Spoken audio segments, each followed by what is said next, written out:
All right, y'all, we are live on this volatile Friday morning. Wow. Blessings to everybody. In the name of the Messiah, Yeshua, Jesus, I pray everybody is super blessed. Guys, this is an emergency stream. Unexpected volatility, at least for me. I was not expecting this. Yeah, let's see what happens today, guys. We're gonna do some TA, just chilling and trading, and let's see what happens here, y'all. We will be live momentarily. Stay tuned.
All right, y'all.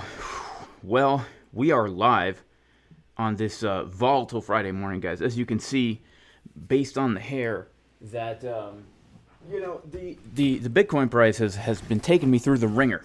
Okay, it's been taking me through the ringer, guys. Make sure to like the video. Make sure to subscribe to the channel because today we are going to be getting into the juiciest technical analysis.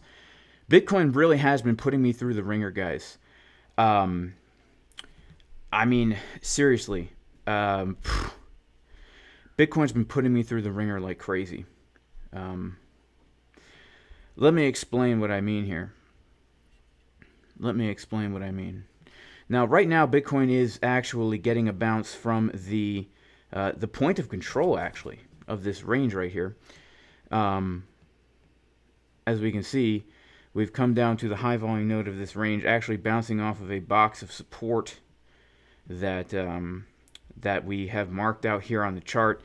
It's actually, man, I'm telling you guys, this was a very unexpected move this morning, guys. I really don't know what to say besides wow. Besides wow. I have to gather my thoughts. So let's kind of talk about what has happened here.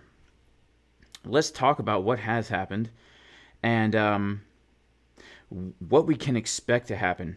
So I'm going to go ahead and clean up this chart a little bit. I'm going to go ahead and clean up this chart a little bit, but let's take a look at some of these lower term time frames.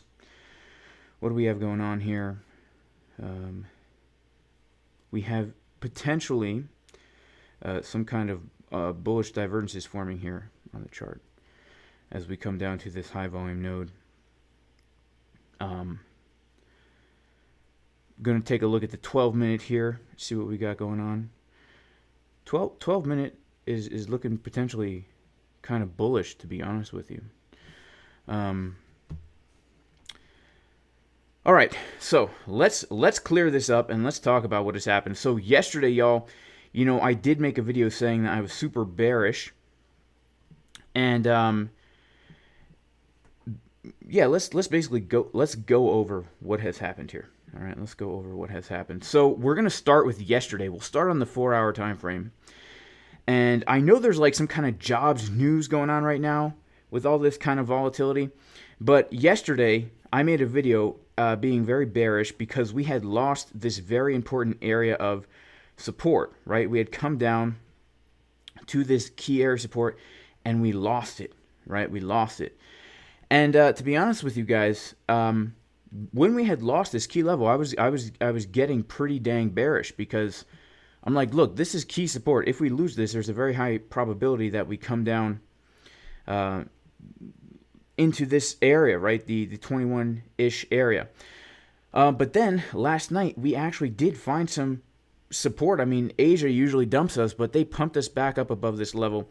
And so this morning in the VIP Discord, one of the areas that I was looking at for resistance was actually this area right here, this 23.4 to 23.6 golden pocket, where we could potentially have a chickens drinking water.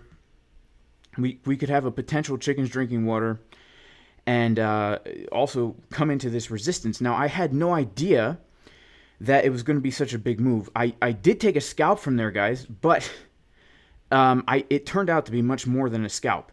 So let's zoom in and just kind of take a look at that. So can you even believe the that move that we've had down from there? So this was the golden pocket from, was it from this high? No, it was not from this high. Hang on.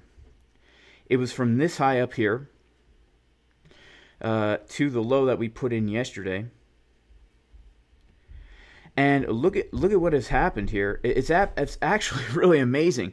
Look at what has happened. So we came up and we tapped that golden pocket pretty much to the dollar. It doesn't look like it here for some reason. But we did tap that thing to the dollar. I probably didn't pull this right. And we did have some bearish divs. Like on the 12-minute, we did have bearish divergences, but the money flow was getting thicker. And on the 24-minute as well, we had some bearish divs, but the money flow was getting thicker. So I was actually expecting more of a move to the upside here. And so I thought we were going to do something like this. I thought we were going to get a little rejection here, you know, mess around, take a scalp, and then come up higher, to be honest with you, just based on these higher term time frames. But then all of a sudden we got some crazy dumpage here. And now, right now, we are getting a bounce. So we got the rejection right from the box, right up here, 23,313 box. If we put on our boxes here, we got a rejection right from our box. And now we are currently getting a bounce also right from our box that we had marked out on the chart. So it is good to see that these levels are being very, very respected. And it does make, guys, for... you know, even in the midst of extreme volatility, you know, you never know if you're going to get a move to the extent that we have right now. But you know, it at least you know that the levels are respected, and so you can plan for where you're looking to take trades. And sometimes those trades really turn into runners, right? And other times they don't, right? Other times they're just little scalps. So let's take a look here on an order flow chart and see what's happening in real time. Then we'll get into some more analysis. But right now, what would I say? This is a TR chart right here, a trend reversal chart. I'm looking to see if there's any kind of absorption. So we have a lot of shorts closing out right now. We do have some longs opening. We're going to go to a 5-minute chart right now and take a look at what is happening here. Again, we have a lot of shorts closing out right here and longs opening. So we did come down to that very important area of support, that high volume node, that point of control. We're currently under VWAP. It's very, very interesting because pretty much every short that opened up under VWAP has now closed. They have now closed. So if we do want to start to have shorts underwater, we're going to have to reclaim VWAP right now. But we don't really see any kind of crazy absorption happening right now. But we do see, still on the 12-minute money flow, getting thicker. Let's check out the 1-hour time frame, market Cipher B. What do we have? Oof, I didn't notice we had a bearish div on the 1 hour here, to be honest with you. I didn't even notice that. Let's check out the 2-hour. Oof, looks like we're about to get a red dot on the 2-hour. We may get more movement to the downside here. The 6-minute, we do have slight bullish divergence on the 6-minute, guys. We can see right here. We do have slight bullish divergence on the 6-minute. Let's check out the 3-minute.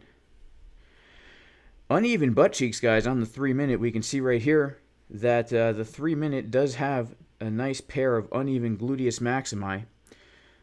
Just like this right here, we have that juicy cheek on the left, followed by the skinny old waitress at the diner on the right. And let's see what else we got going on here. Let's check out the 1 minute. 1 minute bullish divergence, money flow coming up.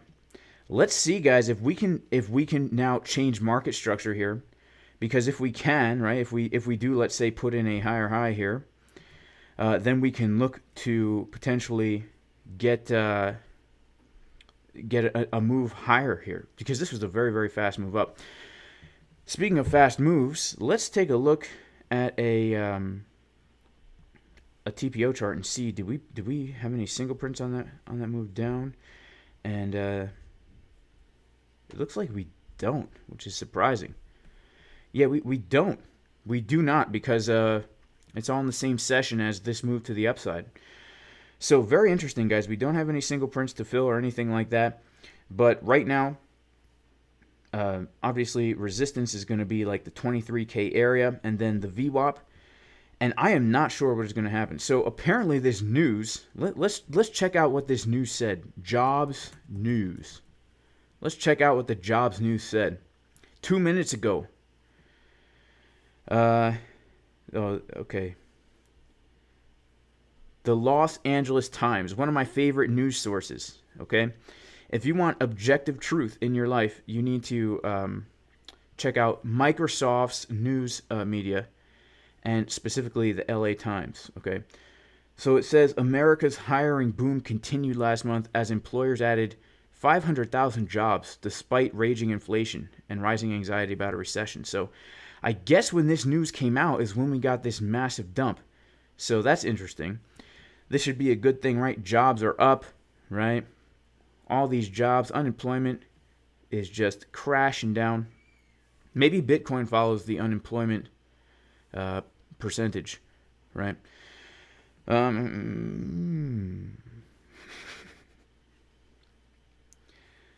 Interesting. This I don't know. I have no idea. I don't trade the news at all, guys. I do not trade the news at all. I am pretty much a I'm pretty much a guy who trades only based on the technicals. I'm a technical trader. That's what I do. So, when I saw that short scalp potential, I was honestly feeling not so good about it anyway. I was like, this could be a small scalp, but let me go for it. And it ended up being a really big move. So, let's see. We do have right under us, guys, we have a Fibonacci golden pocket right under us, which could give us continued bullish divergence from the low we put in yesterday. So let's quickly pull a fib. We've got one right here. Right, we have this golden pocket right here lining up nicely with the VWAP gap from yesterday. So if we do come lower, I would be looking out for that golden pocket for a potential bounce here. And all right, I want to really zoom in now onto an order flow chart to see if we see any kind of anything. Do we see anything? If anything, we could say that we have very locally, potentially some shorts being absorbed, but it's very hard to say because we're dealing so locally. But yeah, it's interesting, guys. So pretty much my sentiment remains still that if we cannot hold above this support that the 22.8K support, that we will see lower. But Bitcoin has definitely been just ranging for all week, and it's been putting me through the ringer, guys. It's really been putting me through the ringer because I was long in all this, hoping for a bigger move, didn't get a bigger move, and then I got into a short yesterday. I thought we were going to come down lower. And then we get a move to the upside, and so my short got closed out in profit. And I'm like, dang, we got to move to the upside. And then I thought we were going to come higher, and then we ended up getting a move back to the downside. So it really just goes to show you that market sentiment, at least for me, doesn't really mean a thing. It doesn't mean a dang thing for me. I could feel a certain way, and it does not matter. We just have to wait for our levels and then take the trades accordingly. So it is really cool to see these levels being respected, guys. I mean, literally, we shorted the box and then are bouncing right now from this box right here. So it's pretty crazy, honestly. It's pretty crazy how these levels are respected. So let me open up the chat, see what's going on. Shout out to Maybe in Trades. Everything crashing because the added jobs destroy the Fed pivot strategy. They have to go harder on rate increases, so yields are popping and equities and cryptos crash. That makes sense, I guess.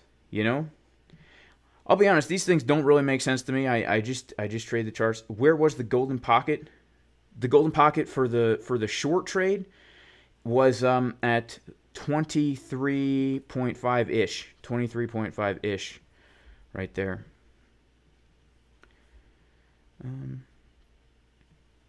Yeah, we might get it. We might get a little move to the upside potentially here. We'll have to wait and see how this consolidation goes. We'll have to wait and see.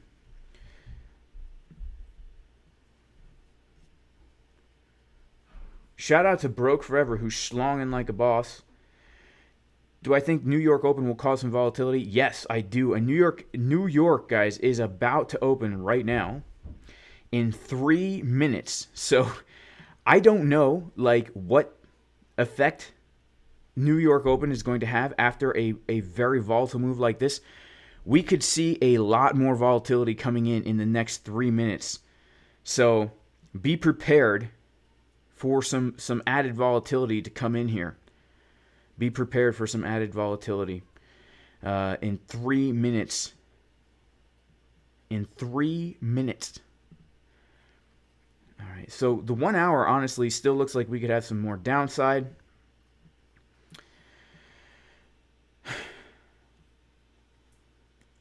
Definitely some places to keep your eyes on are this VWAP right here. Again, if we can reclaim VWAP, or even if we can, if we can come above VWAP, it's a potential that this could be a reversal here. I mean, if we zoom out to the 15-minute time frame and look at where we're bouncing from, you know, the reason why we're getting a bounce here is because if we look at all this price action here, going back to last week, July 27th, we are bouncing off that high volume node right here. We are bouncing off this high volume node. And then we do have that golden pocket directly underneath this high volume node as well. So, okay, we've got 2 minutes till New York Open, guys. I've got butterflies in my stomach. Yeah, I've got butterflies in mi estómago. Just trying to practice my Espanol, guys. Keep it kind of fresh. Yeah. And, man. Let's see what New York wants to do, if they want to dump or pump. If they want to pump us, then, you know, I think I know where I want to take another short from. But if they want to dump us, this could get ugly. It could get ugly, right? We'll have to see what they do. All right, we got 1 minute. Let me make sure everything's ready to go here. Let me get on coinlines.net over here and refresh this screen.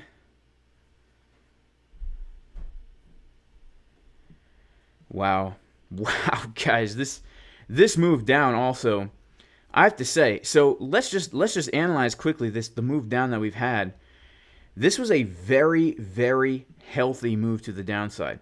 We can tell because of the increase in open interest right here. This chart right here is showing the increase in open interest. We could see open interest coming up, meaning that people are very, very interested in taking trades here. And so it was a very healthy move to the downside. It was fueled by a lot of new trades opening up. I guess people really wanted to short Bitcoin, huh? I guess people really want to short Bitcoin. Okay, New York is open for business, and this absorption that we saw in this consolidation is resulting in a break of this consolidation to the upside here.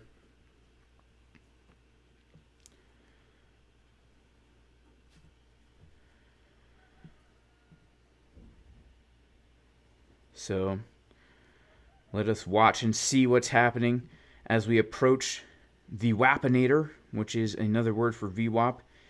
In my country, that's what we call it, the Wafinator.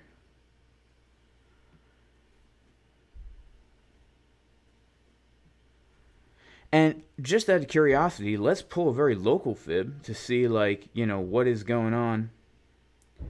So, you know, we have this area of resistance above us with this very local golden pocket. But I do think now that New York is open, we could see some big moves coming in here. I think we could see some big moves either to the upside or to the downside. I think we could. So let's take a look here. We do have a lot of people longing. So all these longs are still open. Everyone who longed under VWAP still has their trades open here. So if we start to come lower, you know, these longs will be trapped. Let's check out the 1 minute again. So we're getting that red dot on the 1 minute. Money flows curving to the upside. If we put in a lower low here, we very well may get some nice bullish divs off of this golden pocket down here, right? We very well may. So, and typically New York does the double cross. Well, not typically, but a lot of times we'll see New York, they will push the price one way and get everyone to FOMO in a certain direction and then reverse it, right? So let's see what we got going on right now. We had some slight absorption in here. We have shorts opening. We have some shorts opening. Very few, very slight.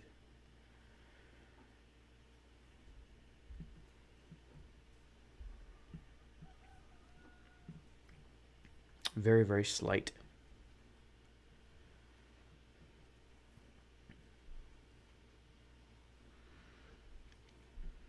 All right. All right, so we are getting a move here.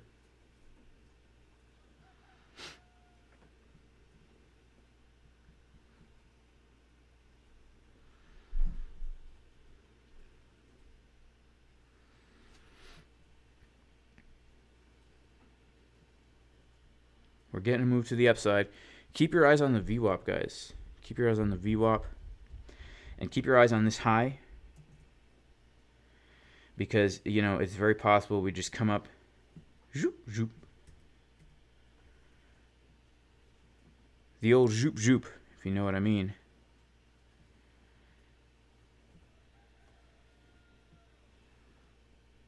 All right. So, yeah, we had some longs. Looking like they're getting some slight absorption up here. Don't really know what's going to happen, guys. I'll be honest. I don't know.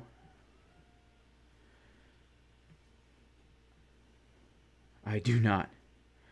Looks like money flow is about to cross on the 1 minute. Let's check out our 12-minute here. Looks like the 12 minutes about to get a green dot.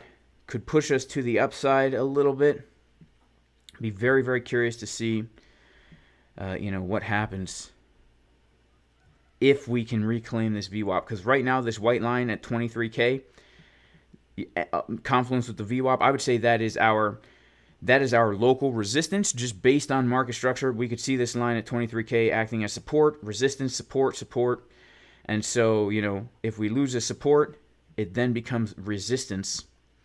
So let's see, is New York gonna give us a higher high right here? We have longs coming in.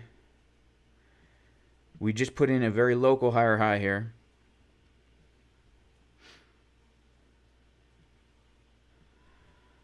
Let's see what happens.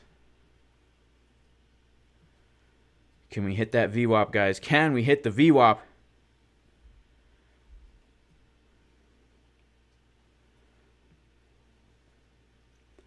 Come on, Wafinator. Give us a wop. Don't let us flop. Don't let us flop. Give us a wop. Okay, so we did hit into that. That 23K region, and look at that, right? Look at how the levels are respected. Right? Even if we come up higher here, it's crazy how respected this level is. The fact that it was support, then flipped into resistance, then flipped right back into resistance.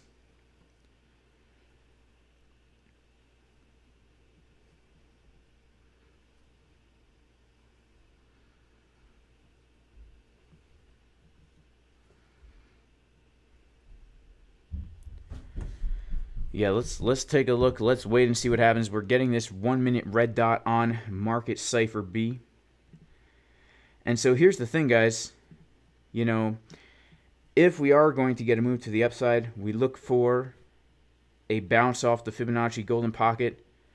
We look for us to get a retrace, right? If we start to get a move to the upside, instead of FOMOing long, right? Unless you long from the bottom area, right? Instead of FOMOing long up here, what we do then is we wait for a retest, and we want to come back into, we want to get a bounce and see bullish signs coming from a box that is between the golden pocket and the 786 fib, right? That is what we want to look for. So if we're going to get a move down here, what we want to see is a higher low, right, into this box with a nice bullish on market Cipher B on the 1 minute even. We can look because here's the thing, we can see that the 12 minute is curving to the upside, the VWAP's curving to the upside. Also something that we would want to see over on coinanalyze.net, if we're coming down to a higher low, we would want to look and see if we're going to come down. I hate this fib, don't you guys? It's so dang ugly. It's so ugly.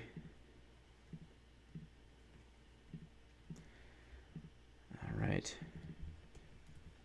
It never saves for me either, even though I try and save it the way I want it. So what we want to see if we're going to come down is as we come down to this area here, we want to see the CVD giving us some kind of bullishness. So if we come down here and the CVD starts to do something like this, and we see the price getting that bounce, right, as we come into this area, and we see prices getting higher, CVD is getting lower, and open interest is increasing, that's showing us that there's absorption of shorts. People are FOMOing short now. They say, oh, we're going to go back down. Let me short. And really, guys, FOMOing into trades is going to give whales fuel to move the price in the direction that they really want to move it in. So let's see what happens. Man, this got really bearish really quick, guys, today, this morning. I was not expecting that. I have to be honest. You know, not that I ever lie to you guys, but I was not expecting a move down like that, man. So sorry about this comment that's been here so long.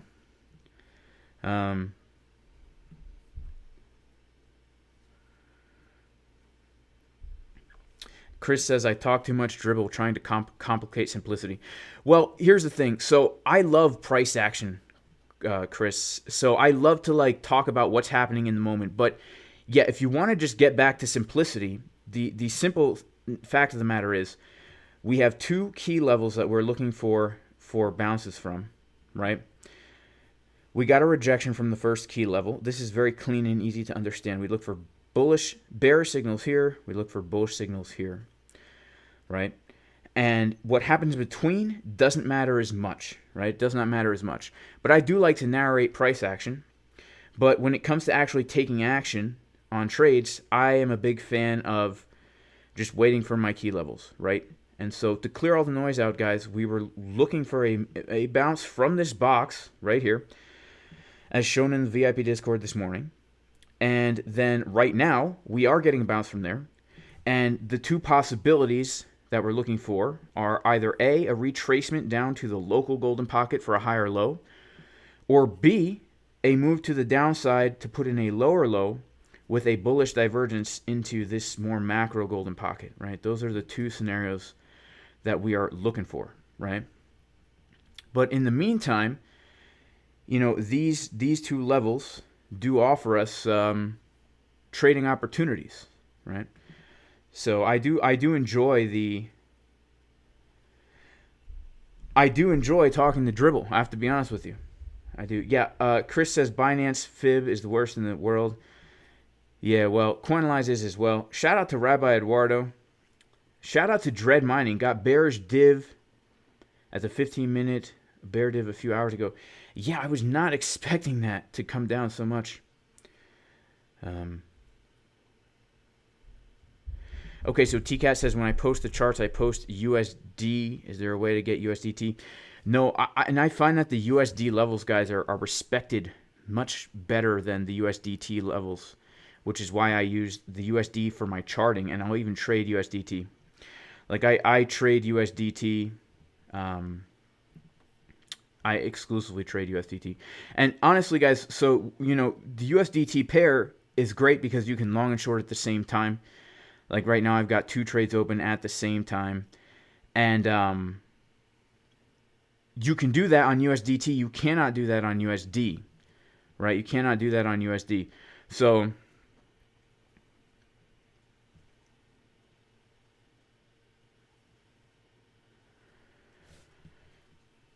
but I use the levels to trade, and I also do trade the USD pair from time to time.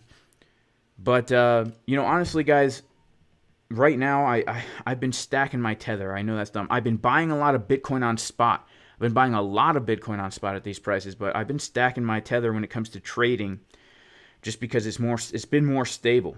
It's been more stable. Shout out to J-Boy Bullish. He says 22.6 is his prediction. So Spartan Wrestler, this is the POC from July 20th. Yes. Yep, this is the POC from I have it from July 27th. So I know we all have different POCs, but I'm pulling it from basically when we first came above the came above this old value area high here. Well, this is the value area high at 22.8, I guess. That's where I'm pulling it from. And yeah, that's the high volume node from right there.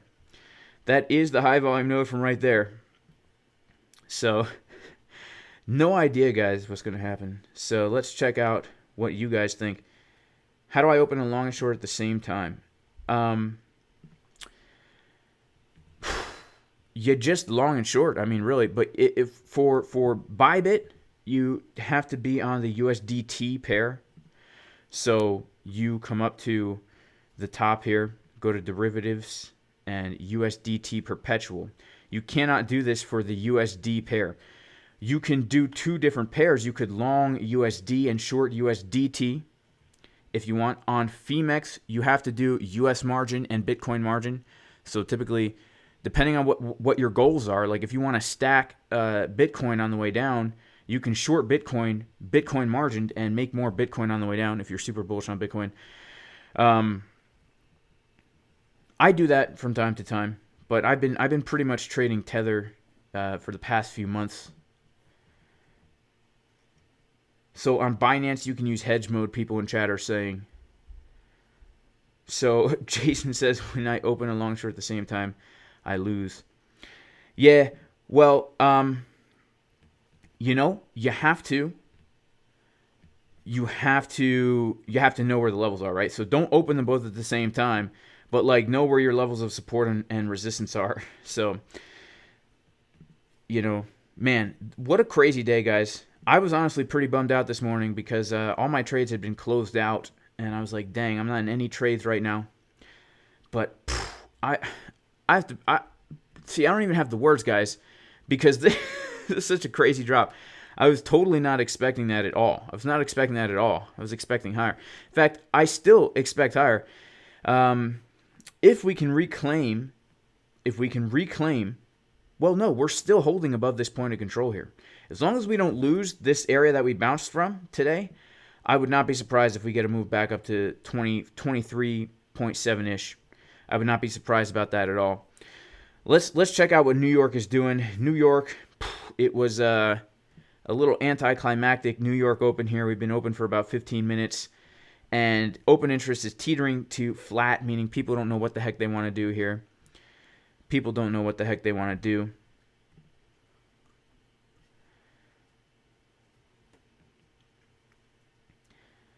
What a crazy move. So in general, though, let's zoom out even more.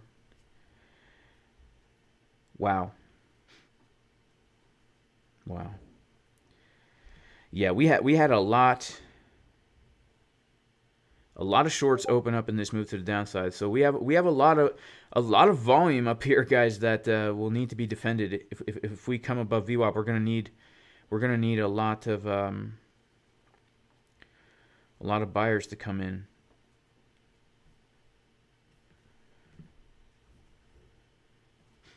Indeed.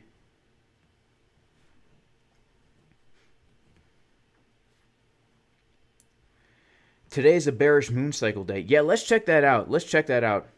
I know a lot of people don't know, including myself. I don't know what to think about the moons, guys. I don't know what to think about the moons, but there is something interesting about the moons that always is accurate. Okay, let's put on that moon cycle. The moon phases. Whoops, that's the wrong button. All right. So whenever we get these right-facing crescent moons, we get a dump. I mean, every single time, guys. This is very interesting, and I'm hesitant to believe this, but every single time we get a right-facing crescent moon, we get a dump. Now, is today the right-facing crescent? I don't know. It might be, which could lead to a very significant dump. Look at this. Right-facing crescent, significant dump. Right-facing crescent, significant dump. Right-facing crescent, significant dump. Right-facing crescent, significant dump. Right-facing crescent, it was the high. Right-facing crescent, dump. Right-facing crescent here, dump. right facing crescent here. This one we did not dump. All right, this was an anomaly, but pretty much this was the high, dump. This, dump. Right facing crescent right here, another little dump. Right facing crescent here, dump. Right facing crescent moon right here, dump. Right facing crescent moon here, dump. And you say, oh, because we're in a bear cycle, but no, that's not true. We come back to the bull cycle, and look at this, like literally in the bull cycle as well. The right facing crescent moon, we dumped there. The right facing crescent moon was that high that we put in February, dump. The right facing crescent moon right here, dump. Right facing crescent moon here, dump. Even in the bull market, guys. Even right here, well, I guess the one in December 2020 when we broke out of 20K. The breakout of 20K was too strong for that moon, but you know, back in Thanksgiving, we dumped on that right-facing crescent moon right here as well. We did get a little move to the downside right here as well. This was the top before a little retracement. Right here, right-facing crescent moon, dump. Right-facing crescent moon, dump. It's crazy, guys. It actually is pretty crazy. I don't want to believe that this affects the price, but it seems to. Not that I would ever trade this alone, but it is very interesting, nonetheless, to see this and contemplate.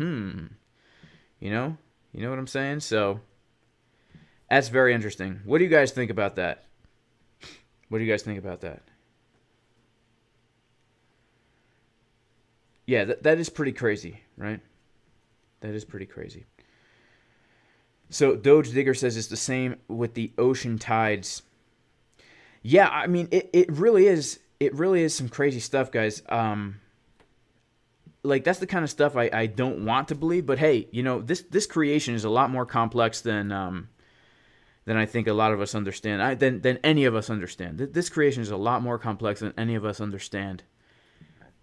And I do believe that, you know, not that I'm an astrologer, but I do think that the heavens at least give us information that we probably don't understand. We don't understand the information to its full extent, you know. We don't understand it to its full extent. But even the Bible says that the heavens give us information, right? Information about God, about the creation. So it's interesting stuff. That's right. CDN Proud says, in a good position, don't forget to pay yourself. Yes, that's true, guys. If you find yourself in a good position, do not forget to pay yourself, and then move the stop loss to the entry, because then it's totally a risk-free trade, right? Stop loss to entry, risk-free trade, that's the way to go. Let's pull out our golden pocket, and of course my entry just so happens to be right in the zone where we look for the retest here. Which sucks, right? It does suck to enter a trade, take a profit, and then get stopped out at your entry, and then it pumps. But we're not here to catch every single move. We're here to make money over time, right? So if we can lock in a $200 profit and stop that at entry, and then we pump, we can't focus on the fact that we could have made like a $2,000 profit. We just have to focus on the fact that we had a successful trade and on to the next one, because there's always going to be another one. You know, when I woke up this morning, I was honestly feeling kind of down that my, because I had my stop loss and profit for the short.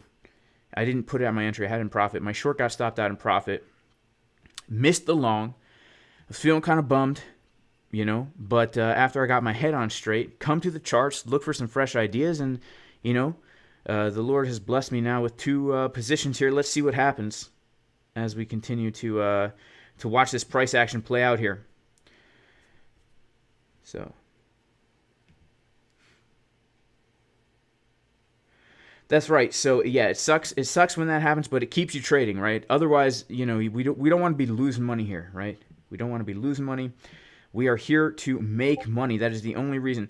It's so easy to get into that mindset of feeling like we're here to like catch every move, but that's not what we're here for. If we take a short, you know, this is a horrible entry, but let's say we short right here and we close right here, that's a successful trade. Right? I mean, that's a successful trade. We should look at that as a success because we made money. We took money from the markets. These markets will humble you. They will destroy. They will destroy you.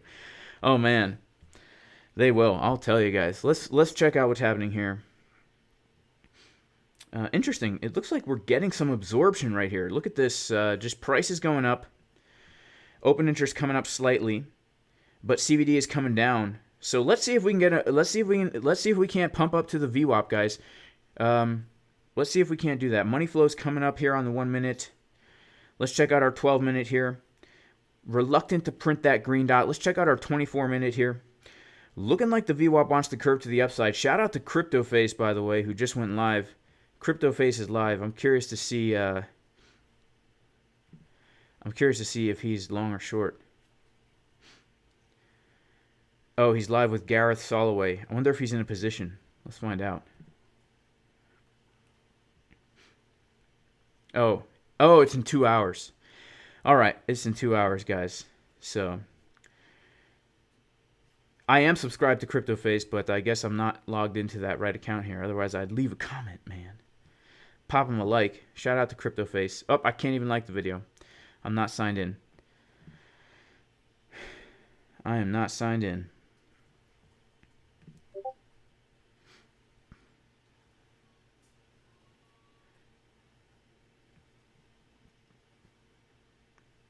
Original poster says, it would be nice if I could take you through my losses. Yes. Yeah, I should do that. Next time I take a loss, I'll walk through why it was a horrible trade. I'll walk through why it was a horrible trade. Honestly, I probably would have taken a loss yesterday trying to long, probably trying to long right here yesterday, but I didn't. Where was that level?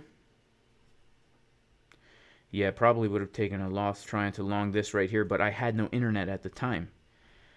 So I actually, yeah, I probably totally would have longed that. And you know what? It actually might have been a profitable trade because we could have waited for the CDW and I don't know if I would have TP'd one there. Yeah, it probably honestly would have taken a loss there, but I had no internet, so I couldn't take the trade. But we did have bullish divs, I think. Let's check. Did we have our CDW confirmations there? Would I have taken that trade?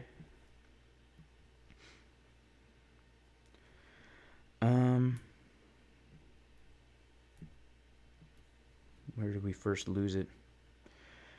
No, I don't think I would have taken this trade. I would have taken a trade here, but I probably wouldn't have entered until here. And let's see if I would have hit a TP1 there. Yeah, so actually this would have been basically a break even if I had traded this, but I wasn't here. And then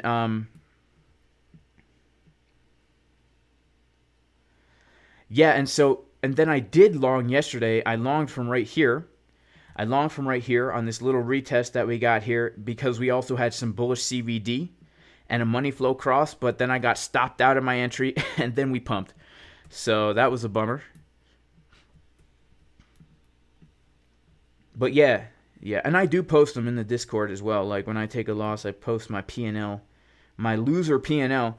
And by the way, guys, I am not an expert at this at all, right? I'm just a normal old guy who shows you pictures of uneven butt cheeks. And if you take my advice, you will absolutely get liquidated. And also, I have a bad habit of trading and driving, which is definitely not very healthy.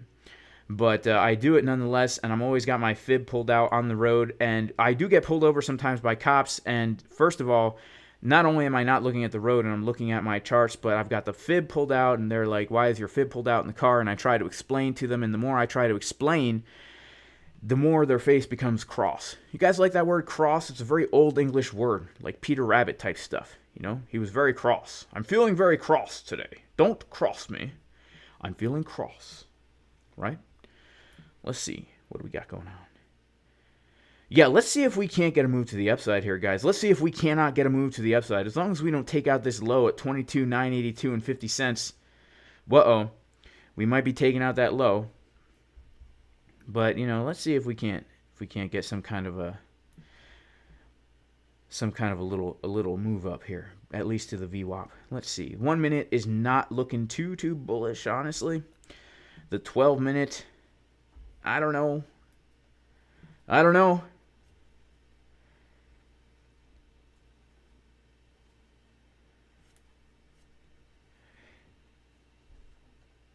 Am I sure this is not the pump and dump I spoke of yesterday?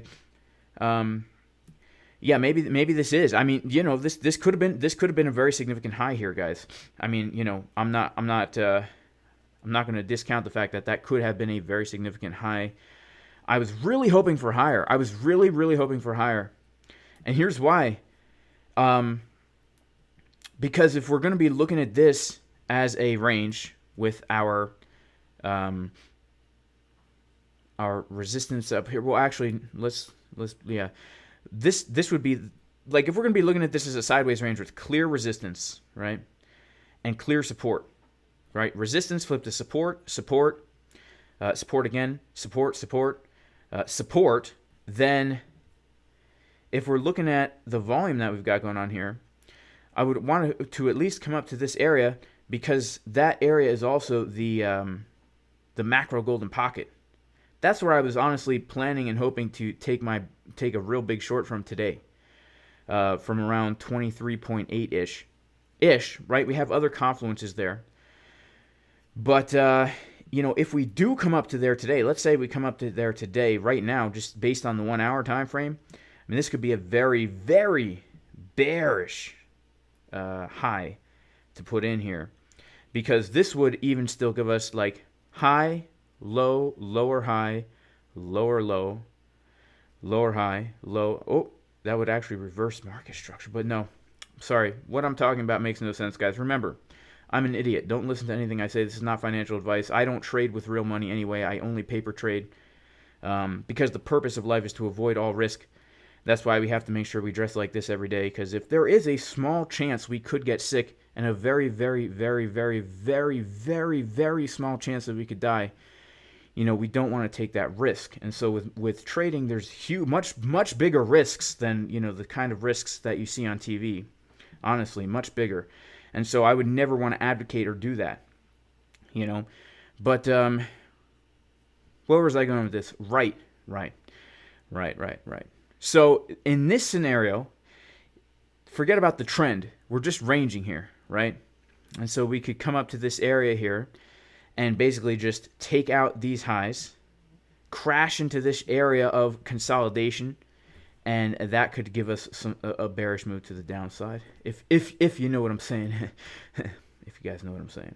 So, you know, this is the 618, guys, is a very the 618 Fibonacci level.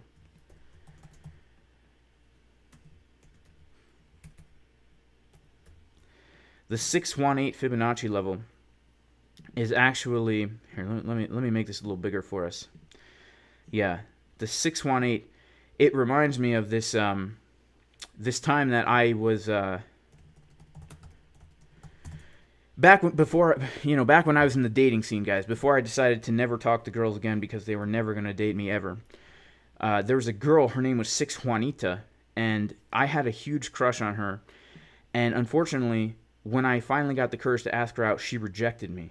And it was horrible. I was left there shocked because at the time I thought that I was like the best guy in the world. I was nice, I was friendly, I wore a checkered plaid shirt. I even kept the top two buttons unbuttoned to show a little chest, you know. But I realized later that only works if you have a hairy chest, right? If you shave your chest, not so much. But I had a little scruff on my face thinking like, hey man, she's going to dig me, right? Got a nice haircut. Look at that, right? I had that. No, she rejected me. And that's pretty much exactly what happened this morning on this local 6 Juanita as well. We pull it from here to here. Look at that, guys. You know, we finally got the courage to ask her out, and it took us some time too, because we were real shy. Our friends were like, yeah, Jason, go do it, right? I went up to her, and, just kidding, right? Too nervous. Finally tried again. 6 Juanita, will you go out with me? No, rejected, and needless to say, I have never had a girlfriend ever since, never will. I just can't handle the rejection. I become very embittered, actually, towards females. I become an incel, actually. An incel. On internet forums, I'm an incel. I hate chads. And I'm an incel, actually. Well, you know, it's an interesting situation for me because I'm actually a trans incel. So I am married and I do have kids, but I identify as somebody who is involuntarily celibate. And I have to be honest with you guys, that's one of the reasons why I became a trader, because the discrimination in the workplace against trans incels, let me tell you, The pay gap, insane. And especially for me, I'm not just a trans incel. I'm actually a transracial, transgendered, lesbian trans incel as well. So I identify as a black woman, and I'm also a lesbian, so I also like women. But I can't say woman anyway, because that's racist to identify somebody as man or woman. It's a really tough life, guys. But I'm a hero, and everyone in my life says I'm a hero for being so brave about who I really am. You know? Let's get back into the charts. How's this doing here? Well, the long trade is doing a little good. Let's get back to an order flow chart. How are we doing here? So we can see, like, check this out, guys. Check this out. Okay, this is absorption right here. Let's see. Let's go to coinlines.net. This is absorption. So we just hit into the VWAP, and look at that rejection that we're getting right from VWAP, guys. You know, you can't make this kind of stuff up, can you? No, you just can't. So, whenever you see this, right? Whenever you see the price getting higher like this, right? And the CBD getting lower like this is coinlines.net. That's called absorption. This is telling us that there are people trying to short the price down because they think we're going lower. But unbeknownst to them, there's a whale down here, right? There's a whale chilling out, right? There's a whale right here chilling out. Okay, let's draw the whale. Okay, let's draw him. He's got a smiley face, right? He's chilling out down here, and he knows that everybody's FOMOing short. And so he's sitting here filling up his long. He's filling up his long. Every time somebody market short, FOMOing short, he's like, I'm going to fill up a giant long position.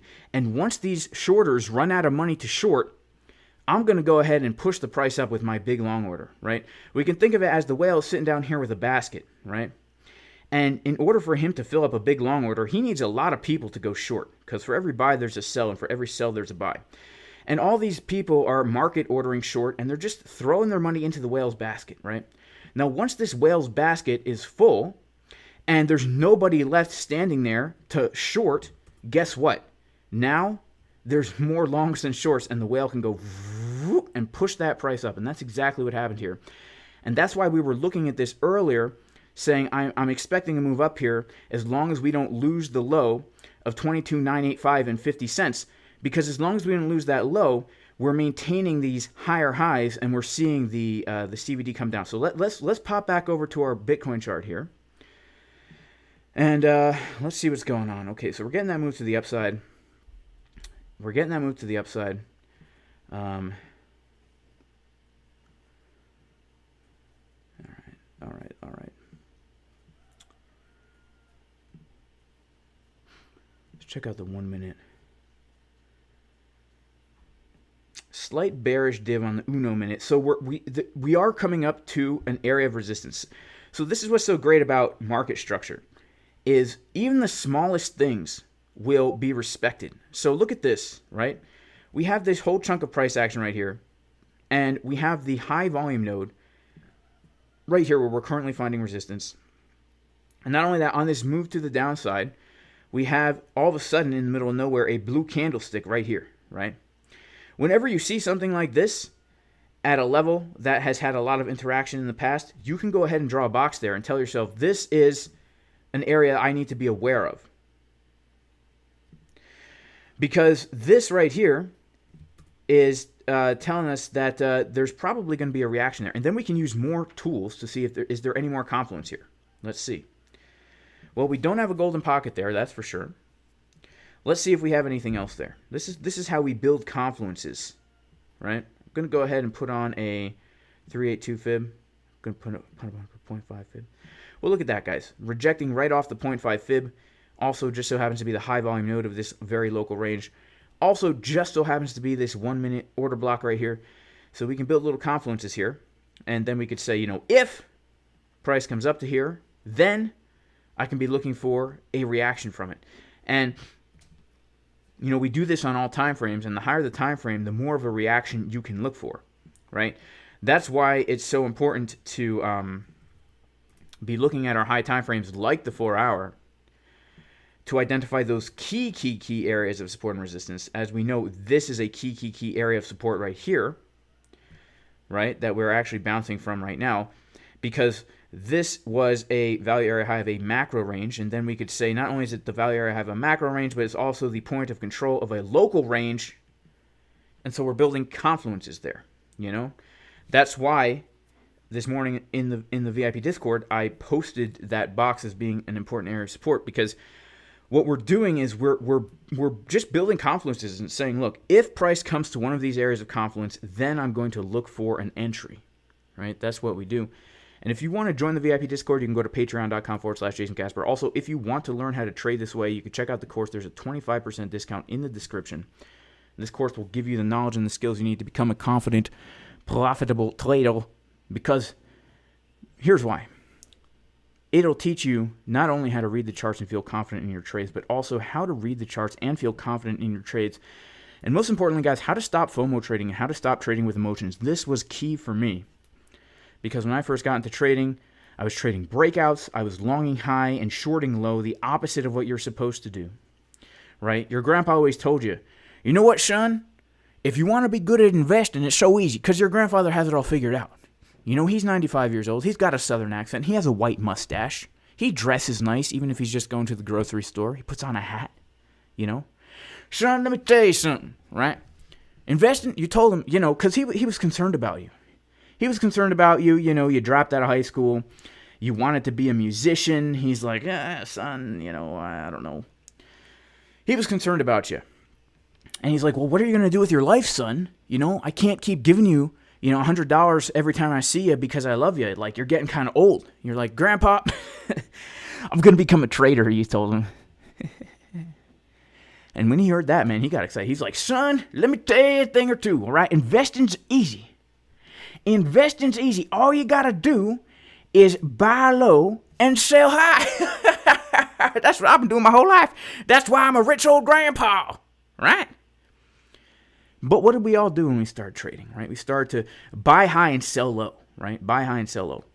Well, you know, if we just start buying low and selling high, trust me, that was a real game changer for me, guys. That was a real game changer for me. And yeah, so that's what you'll learn in this course, guys. Gives you that point A to point B system. 25% discount in the description of the video. Also, if you want to learn all this order flow stuff, guys, we do have an advanced TA course on that. There is a free preview right here that you can watch for free that will go over what all this stuff is. This is actually the first session of the course for free here. Check it out if you're interested, but there is a 15% discount if you use the coupon code JUICY. All right. This course is a course that me and Boyan put together in the Discord. Boyan is a trader who trades with us in there. And I have to say, he is a very good trader. He shorted Bitcoin from 69K, and he still has that short open. So shout out to Boyan. And he also longed from I forget where did he long from? Some crazy thing. I think he's longed from like 19K or something. I think he longed this retest here. But anyway, dude's a crazy trader. And so we put that course together. We put it together. We put it together. We put it together. Yep. So, all right. Let's check out what am I planning to do here. Well, 23.3.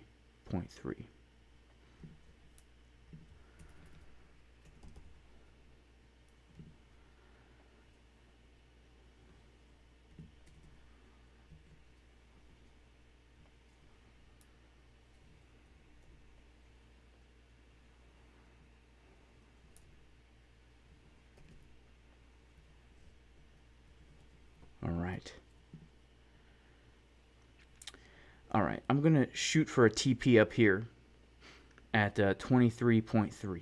I think we can come up a little bit more. I could be wrong. I could be wrong. Yeah, I could be totally wrong. So you know what?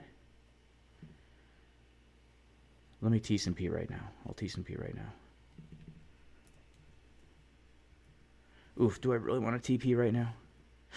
I don't know, man.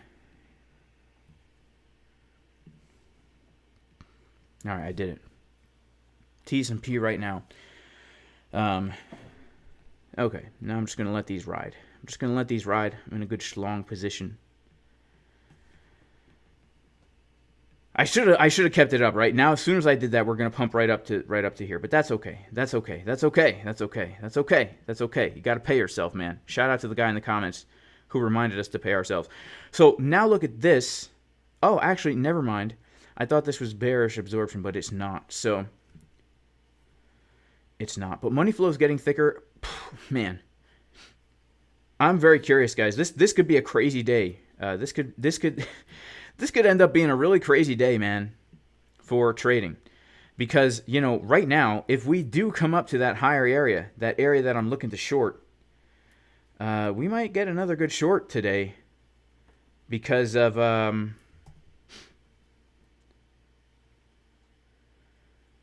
we might get another good short today, honestly.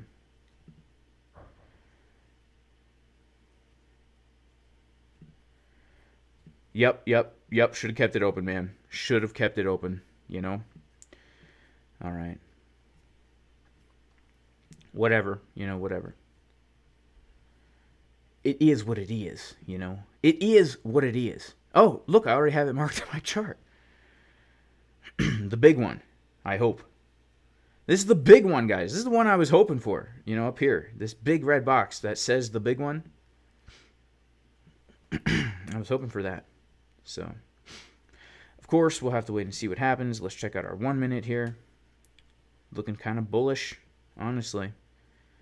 Looking kind of bullish, man. Looking kind of bullish, I'll tell you. I'll tell you, it's looking kind of bullish. Looking kind of bullish.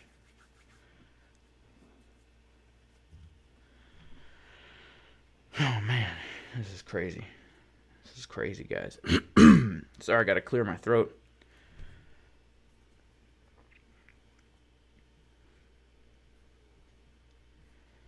So yeah, let's just go back to an order flow chart again. I just want to see how how healthy does this move look. This does not look healthy. This does not look healthy, honestly. It doesn't look healthy because it's happening on a massive decrease of new trades opening up, right? This move to the upside has been happening on a very intense decrease of new trades opening up. We have shorts closing out. This has pretty much been a short squeeze. This has been a short squeeze.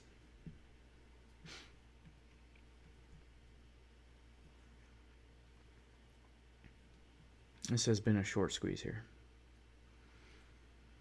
This has not been new longs opening.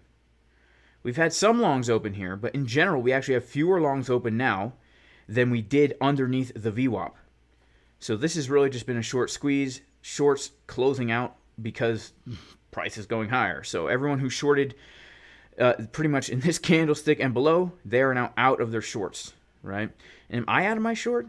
Not quite. I'm still in it. There's a good chance I'm going to be closed out of it. So, you know what? It is what it is, guys. It is what it is. I'm not going to close it now. Because if we reject from here, who knows? Maybe we'll get another chance. But all right, now let's go to the 4 hour. Let's draw out some stuff here. So I just want to put on now this is the USDT pair. So I do analysis on the USDT pair as well. But I'm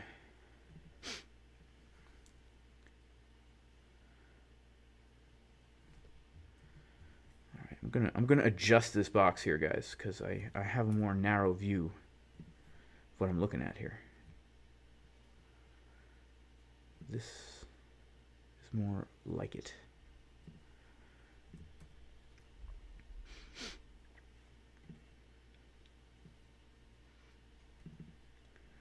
Let's remove the numbers from the golden pocket right there.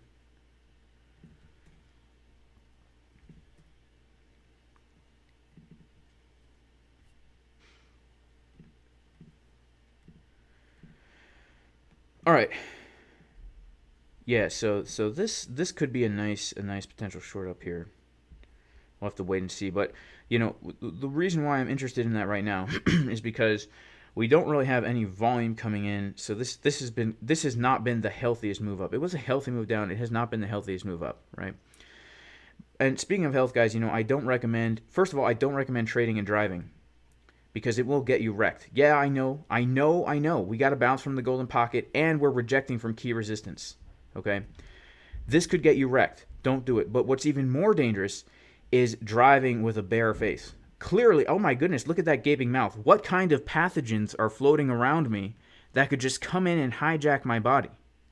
Do you know what I'm saying? You know?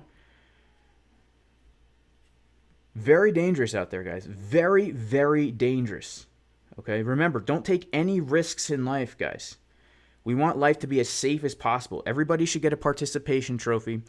Everybody should have everything in common. And the government should supply everybody with everything they need to have everything in common, everything equal. Nobody owns anything, right? We don't actually own anything, but we're very happy about it. That's why, guys, I trade derivative futures.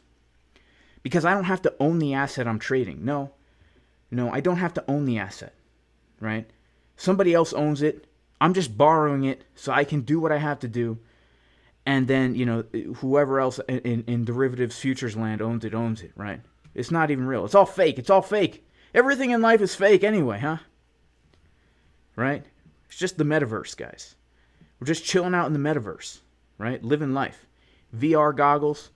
I don't even look like this. This is just my avatar, guys. You know?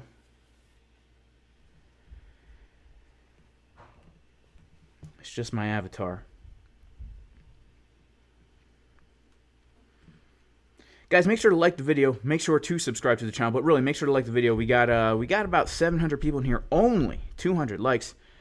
I mean, even though this is the metaverse, guys, it really does crush my self-esteem. Because my self-esteem is 100% based upon the way people perceive me on the internet.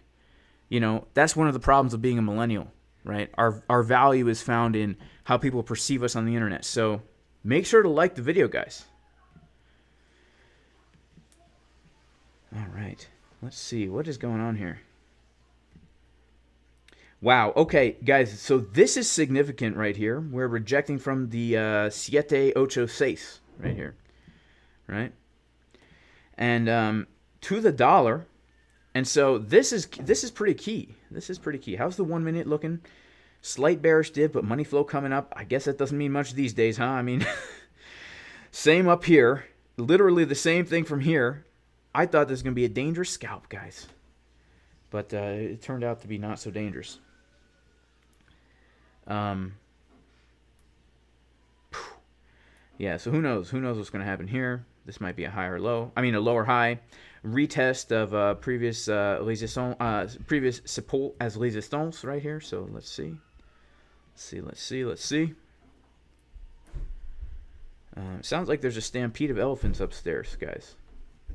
We have a 3 minute hidden bearish divergence. Oh, it's the weekly open as well. Interesting. Thank you, J-Boy Bullish. It's the weekly open also. Yeah, weekly open. Wow. Interesting, J-Boy Bullish. That is the weekly open right there. 23,301 is the weekly open.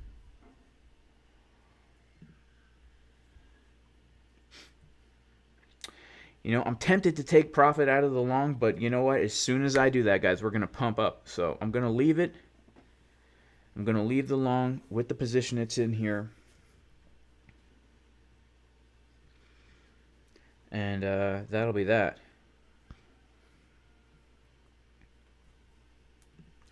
Shout out to everyone who liked the video, guys. You guys are the best. Yep, that's right. The 786, of course. Cup and handle maybe, says Soli Soul. Soli Soul, yeah. This could very well be a cup and handle. We'll have to get Crypto Lifer up on here to give us his official cup and handle analysis. It could be a cup and handle, right? I don't really trade cup and handles, but in hindsight, they seem to look. Should we add to the long? Should we add to the long? Should I add to my long, guys? Ugh, don't you hate adding to entries that are just so juicy? I did add a little bit to my short, to be honest with you. I added a little bit to my short. Just a little bit, like half a Bitcoin. after I entered it. But let's see. Let's check out what's happening on this chart here.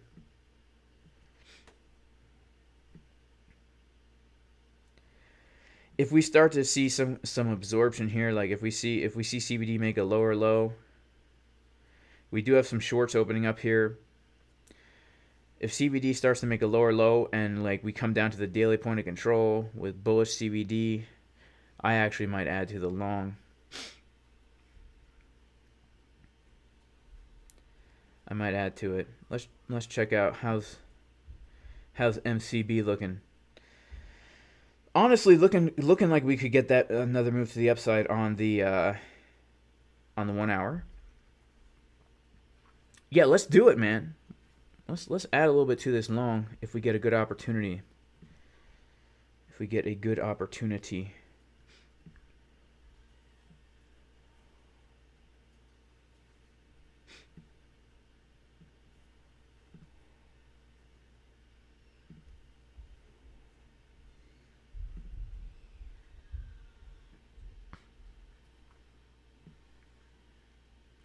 Man, VWAP would actually be a really nice place to add to this long right now. VWAP would be really, really nice.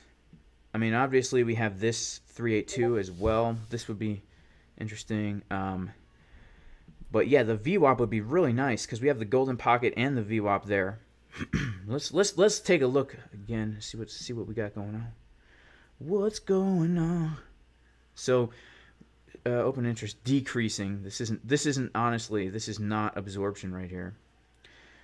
But we do have shorts opening up. So you know, these are mostly longs closing. We see the shorts opening here. Let's see if we get a bounce from the daily point of control at 23,200. We're also at the previous day value area high. And we see shorts opening up here, guys. This so far, to me, it does look kind of bullish, kind of bullish.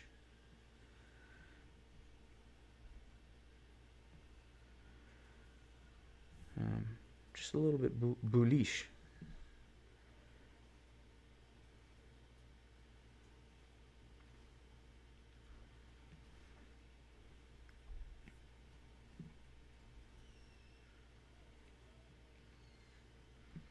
All right, no longer looking pretty bullish, honestly. Yeah, because we just put in a lower low here. So that idea of the bullishness is gone. But let's see what happens when we come down to the WAP. Right, coming down to the WAP. We might still be able to see some bullishness down at the WAP here. We have a lot of shorts opening up. Honestly, they could get squizzled. Oh, we didn't even hit that 382. Come on, man. Did we front run that? Shout out to whoever gave the video a thumbs down. I hope you find content you're looking for somewhere else on YouTube. And may the Lord bless you and your whole family. And I pray that you have success in everything that you do. Alright, so, wow. Okay, so we do now have some shorts getting squizzled. Right here.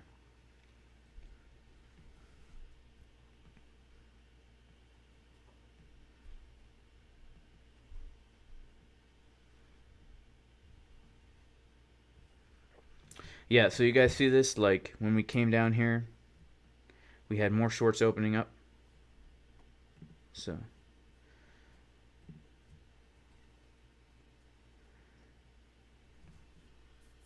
Aaron G's a bear. Shout out to Boyan. Is Boyan up in here? Boyan, are you here, bro? Boyan's here. Shout out to Boyan. Nah, Boyan doesn't have a YouTube channel. He's exclusively on the Jason Casper YouTube channel.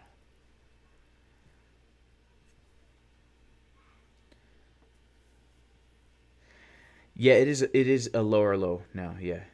Yes, it is.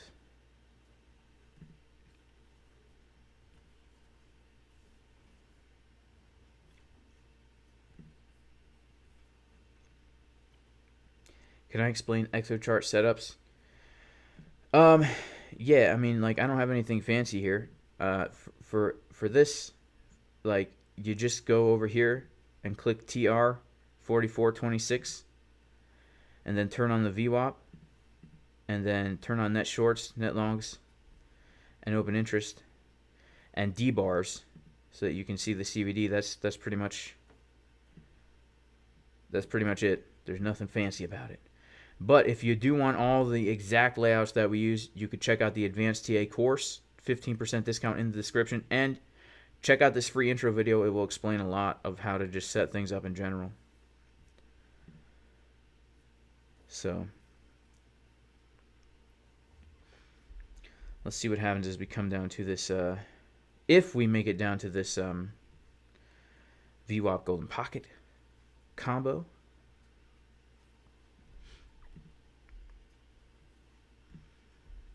I don't know. I honestly don't know. Like, I have no idea what's going to happen. And you guys could probably tell. I literally just trade my levels. So when we're in no man's land here, it could go either way. It could really go either way for me. I don't know a thing. I don't know a thing.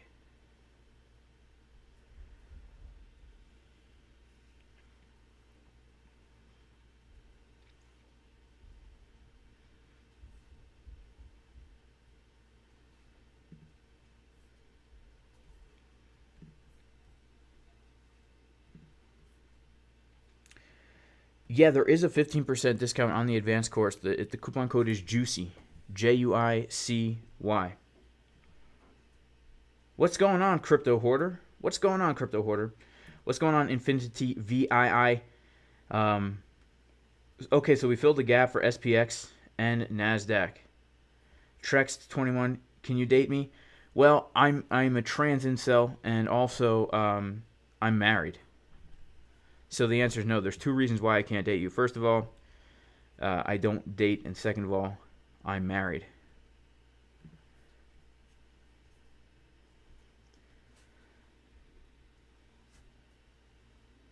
How do you use the Trader Reality indicator? You just use it, you know. I mean, yeah. And in fact, let's put on Trader Reality indicator now.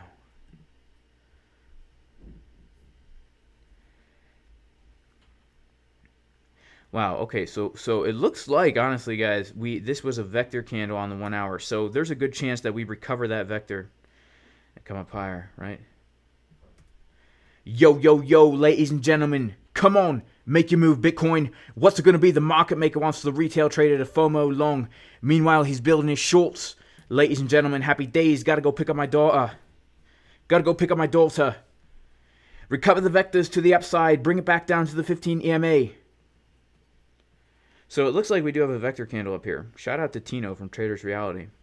One of these days, guys, me and Tino are going to do a collaboration. And I'm going to do a Tino impression on Tino's channel. And he's going to rate my impression. Okay, I haven't talked to him about this yet.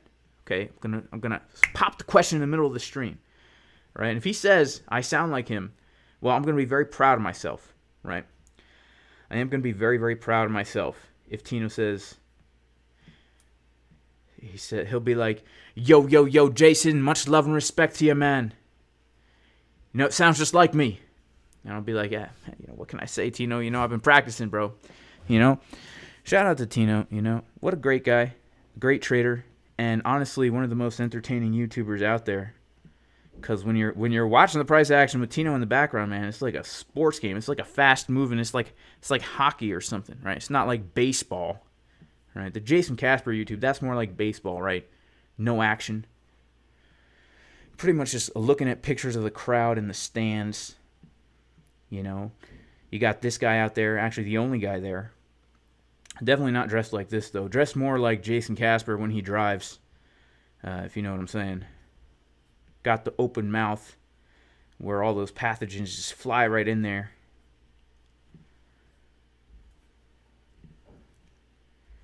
Nice. Tino shouted me out. Oh, did he really? So Tino knows about the impressions. Nice. That's cool.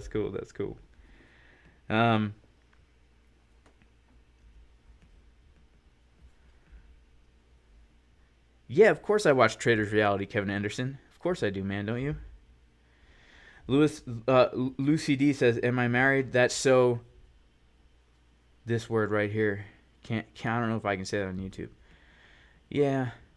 I mean, as a transracial, as a transgender, trans incel lesbian, I don't know whether or not I can agree with this statement, right? Because there's too many things going on here, and I just don't know. Is this a true statement? It's impossible to tell, right? Also, I don't appreciate the use of the word dude, right? Don't assume the gender, bro. Let's see here. Evan is Eeyore. Are you talking about Evan Aldo? That's true. Shout out to Spartan Wrestler. Yeah, I honestly am. Me and Tino, I think we're gonna collab. I've been talking to him since February, right? It's August, so let me do the math. March, April, May, June, July. It's been half a year, guys. Half a year, but I think we can still do it, right? I think we can still do it.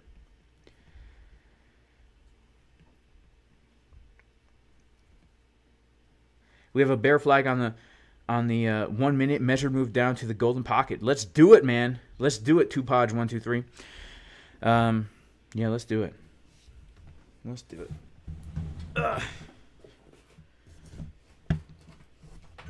All right, I'm excited, guys. I'm excited for this volatility today. You know, I'll be honest with you. Shout out to Market Cipher, by the way. Got the Market Cipher merch. That's how I live my life, guys. Market Cipher merch. Got the Market Cipher backpack, too. I guess you can't really see it. But it's hard to hold the computer and the mic at the same time. So.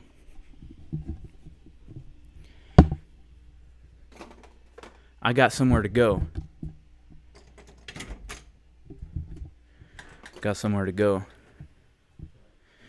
So this is the garlic hanging up here, guys. Let me show you the garlic. You guys see the garlic in the background? Here, let's get it a little bit bigger.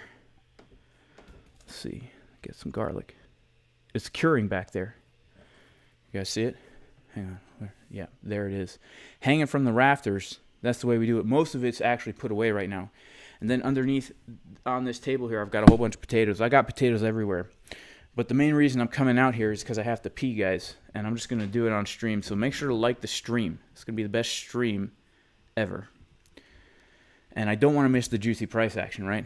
I want to see if maybe I can get into a trade. And so this sticker right here says, "I love to pee outside." Shout out to my wife, Big Butts 28. She got that for me. Because I do love to pee outside. It's a beautiful day out, guys. It is a beautiful day. All right. Got my favorite bushes to pee in right here.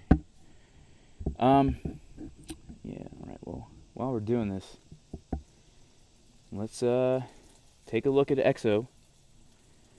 Wow. I don't know what's going to happen here, guys. I have to be honest with you. We have a lot of shorts. Shorts are opening up like crazy right here. We got some longs opening. I wish this had been a higher low. Then we could have said we had some absorption. Let's zoom out a little bit here. Oh, wow. Oh, wow. Oh, wow. This looks pretty dang bullish to me, guys. This looks... I mean, we've had open interest come down. But we've had shorts really come up. So I would say that this looks pretty bullish to me, man. You know, I would say this definitely looks bullish to me because of the amount of shorts that we've had open up. So let's see if we can't get another move to the upside. Make sure to like the stream, guys.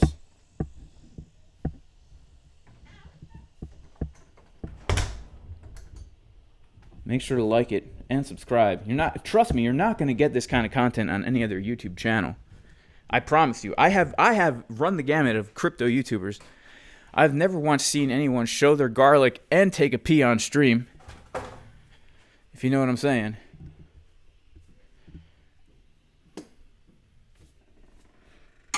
There we go.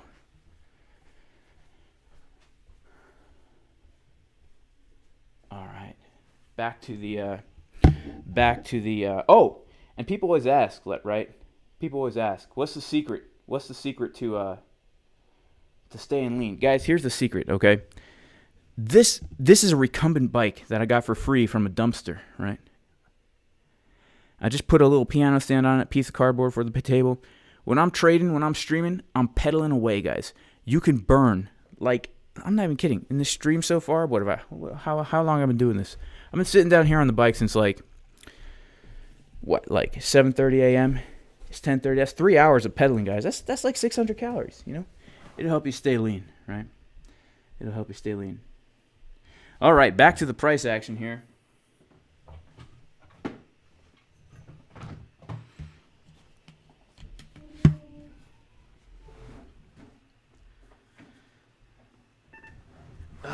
Yeah, back to pedaling, guys. Back to pedaling. Right? I bet you couldn't even tell I was pedaling, right? That's what's so great about it. And you could buy things that cost money. But I hate spending money, right? I'm super cheap. So I hate spending money. I hate it. So that's why I got this from the dumpster. But you can't go wrong, you know? All right, let's see here. What's the make and model of this bike? I don't know, man. It's a PHEMEX Acoustics 2.0. Oh, no, it's a Nordic Track. It's a Nordic Track. That's a good brand, right? All right, let's take a look at NASDAQ right here. Let's take a look at NASDAQ. Let's take a look at S&P 500. All right, so S&P 500, guys. Is this live right now? Uh-oh. Whoa. Hang on. I think my tabs are freaking out right here.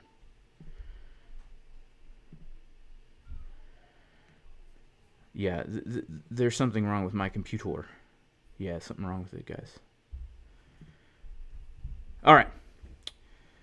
So we are going to load up our good old SPX. All right, so this is the S&P 500. S&P 500 is getting a pump, guys. It's getting a pump. Wow. S&P 500, baby. So we also experienced a bit of a dump as well, and now we're getting a pump just like Bitcoin. Okay, let's check out the dollar. Okay, let's check out the dollar. Dollar stagnating, guys. It's stagnating here. All right, let's check out the NASDAQ.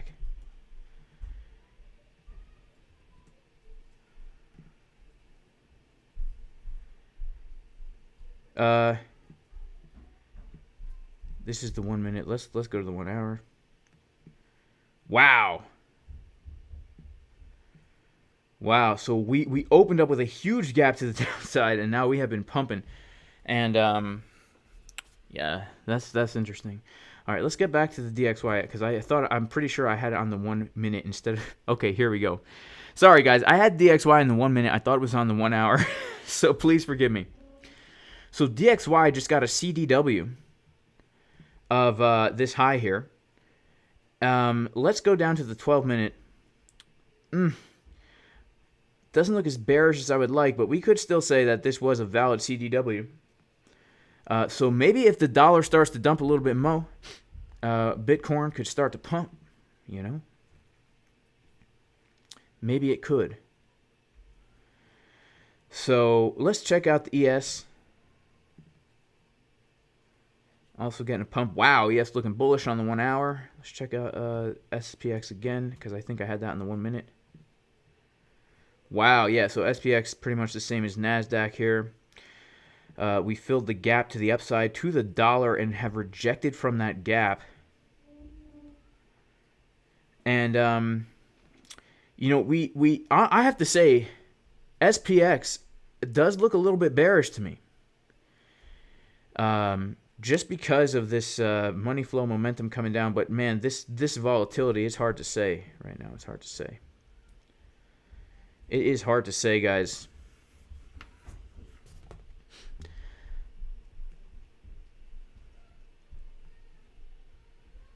This has been a crazy day for me, guys. I have to be honest with you. Like, I was not expecting this volatility at all. I ain't complaining. It's a great way to end the week. Can I get those shoes? Jason Casper does need a new pair of shoes. I don't know. I don't buy shoes, guys. I don't buy shoes. This is true. So I do my garden work in dress shoes because it's the only shoes I have right now. I'll be honest with you. And I don't buy shoes and I don't buy clothes. The only way I get clothes or shoes is if my wife buys them for me. That's it. Otherwise, I just don't. This goes back to the times that I was in a band, right? I was in a metal band for 3 years on tour, and you just don't change your clothes, right? You go on tour and you have like 3 pairs of gym shorts, and the shirts you wear are just the shirts that you get from the other bands, like the other band shirts. That's it. The only thing I changed was my underwear and my socks, right? And I didn't even wash it. I threw that crap away, man. You don't wear a pair of underwear for a week and then wash it. No, it's too late. It's past the fact. You throw that away, right? You just buy new underwear from the Family Dollar. And so I'm still like that, guys. I wear the same shirt every day. You'd be hard-pressed not to find me in this Marcus Cipher shirt. I wear the same jeans every day for like a week or so. It's gross, man, But, hey, I do what I want. Shout out to Luca, who says, great stream, Jay. Why do you do the schlong strategy? And as far as I know, not some months before. Just curious. Oh, no, I always do the schlong strategy. Always, always, always. No, it's not really double the fees. I mean, here's why I do the schlong strategy. It's because I suck at trading, right? It's because I suck at trading. Whoops. And I have no idea what the market's going to do. I have no idea what it's going to do. All I know is I'm looking at these levels for trades, right? I'm looking for a short from here and a long from here. So those are the trades I'll take. But after I've hit a take profit, I don't know. Are we going to keep pumping or are we going to dump? I don't know. I have no idea. So instead of playing that game, I just leave them both open. And there's 3 options that can happen here, okay? Either we pump more and I continue to make money on the long, or we dump more and I continue to make money on the short, or we pump just enough to stop out my short, dump just enough to stop out my long, and then go to 100K, and oh dang, I'm stuck with this profit. So either way, it's a winning situation, and it's one of the things I do to prevent crazy trading psychology, right? You guys see me flop and grope on here. I can't make decisions. Right? Just ask my wife. Right? Shout out to Big Buzz 28, my wife, but she'll come to me, she'll be like, hey Jay, and she'll like list this scenario and say, what do you think we should do? And then she'll list like 3 options. I'm like, I don't know. Why you gotta ask me, Big Buzz 28? Or the worst. Shout out to all my trans incel, transgender, lesbian, married men out there who sorry for saying the word men. But the worst is when your wife gives you 3 scenarios and she wants you to choose, and she secretly has the right answer in her head and she wants you to agree, but she doesn't tell you, and then you give her an answer that she didn't want, and then she's like upset that you didn't want the same answer as her, but you didn't know she had that secret answer already in her head, right? You guys know what I'm talking about? Shout out to all my transgender, trans lesbian, trans incel, married people out there. Yeah. Hang on, guys. I dropped my phone on the floor. So I'll be. Hang on, real quick. I'll be right back. Let me. We'll listen to some music and chill when I get back from picking up my phone. Hang on.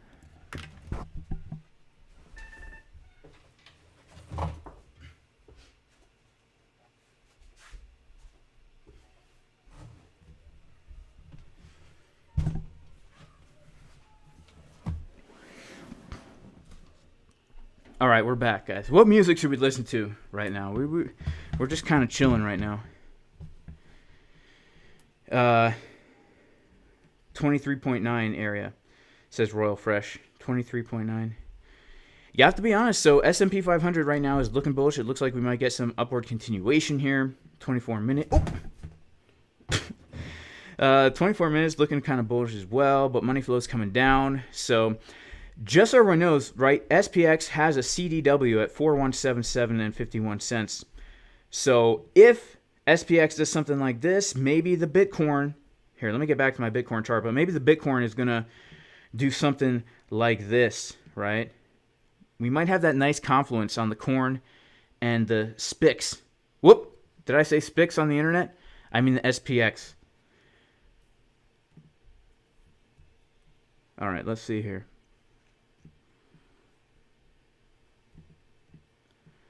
All right, what music should we listen to, guys? Oh, this is a good question. How did I decide to become a trader? Well, I had always been dabbling in investing. I've always been an entrepreneur since I was a kid. I used to sell candy in school, and I made thousands of dollars selling pixie sticks with a 90% profit margin. Then I became an affiliate marketer in high school, where I would make blogs on WordPress and affiliate with other things like dating services and stuff like that. And then I started to do web design and SEO for other businesses, and I did that even when I was in a band. And so after that, my plan B, because here's the thing, I've always owned my own businesses, but you have to have a plan B in your head, right? In case the fecal matter comes into contact with the revolving apparatus. So I'm like, you know what? I'll be a garbage man. I'll be a toll booth worker. I'll get a job at McDonald's and work my way up, or own a franchise or something, right? Well, I had been into investing cryptocurrency since 2016. I started trading Forex in 2018-ish, around the time of the bear market. And I was dabbling, learning. And then in 2020, when the Vidco came out, right? Now, see, I'm a little bit, I have a little bit of foresight. I could tell where the Vidco was going to go, right?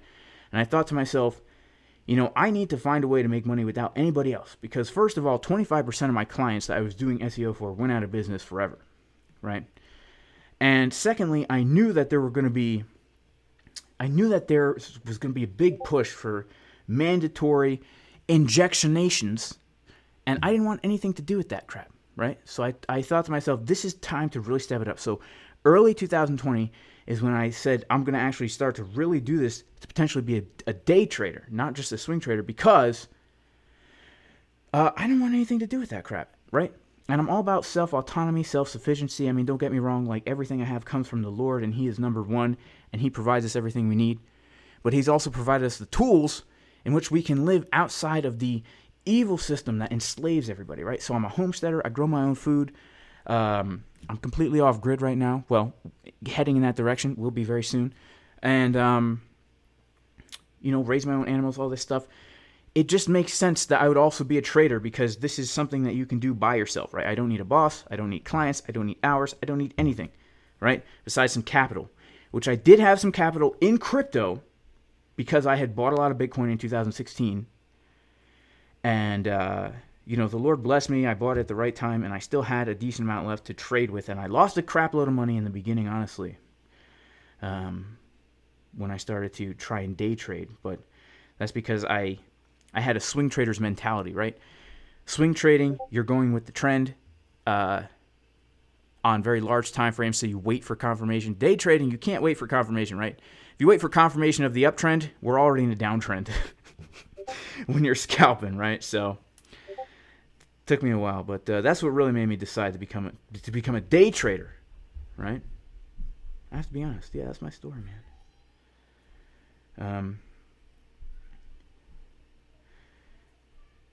All right, my old band's music. People want me. I don't want people to know what my old band was. Too fast for you. I can play a song. I can play a song that I recorded, but it's a metal song, guys. You have to understand. This is heavy metal. I'll play a song that I wrote and recorded all the instruments for. It's a demo track that I put out with my friend. Shout out to Scott. All right. I'll play the song, but I'm not going to show what it is. All right. I guess I could play from my old band too and not show. So Billie Jean, I am literally in the process of getting the solar system set up right now. So there's a few more things that have to be done. A few more things that must be done.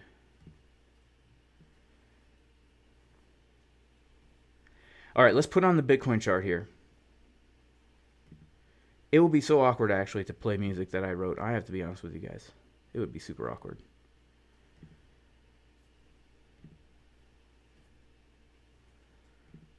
All right, so it looks like SPX is now dumping, right?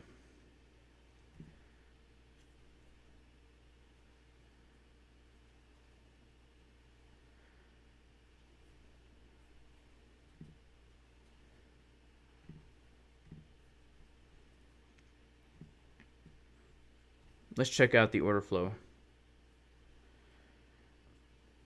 Oof, not looking bullish anymore, but dang, yeah, not looking bullish anymore, guys.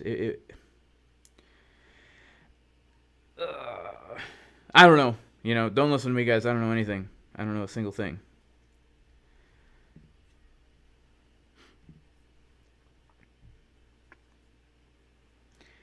All right, I'll play some music, guys. I'll play some music that I wrote here. All right, I'll play some music that I wrote.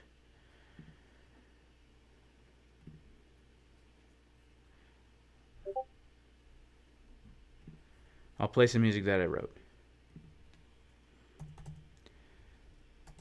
And so this is a demo track I did with my friend Scott. He did the vocals.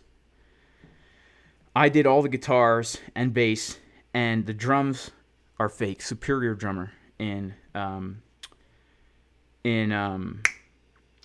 Logic. All right.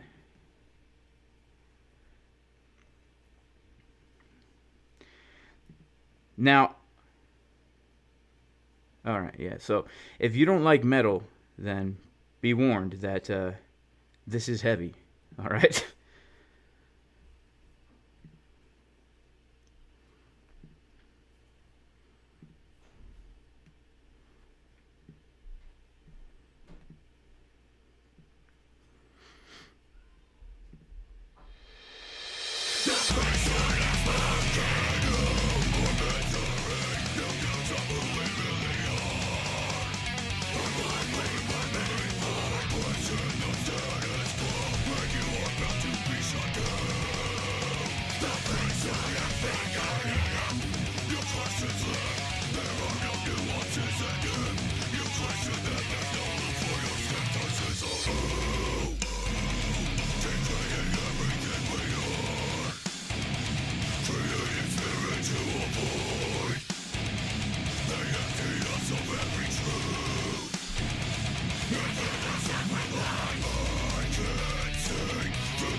Yeah, so you guys, the blast at the end, man. You know, that's the real best part of the song.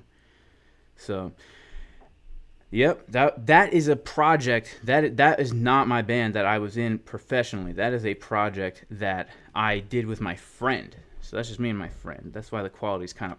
But hey, you know, you do what you got to do from a laptop. Yeah. I told you guys, if you don't like metal, you're not gonna like it. So, did it pump the song? I don't know.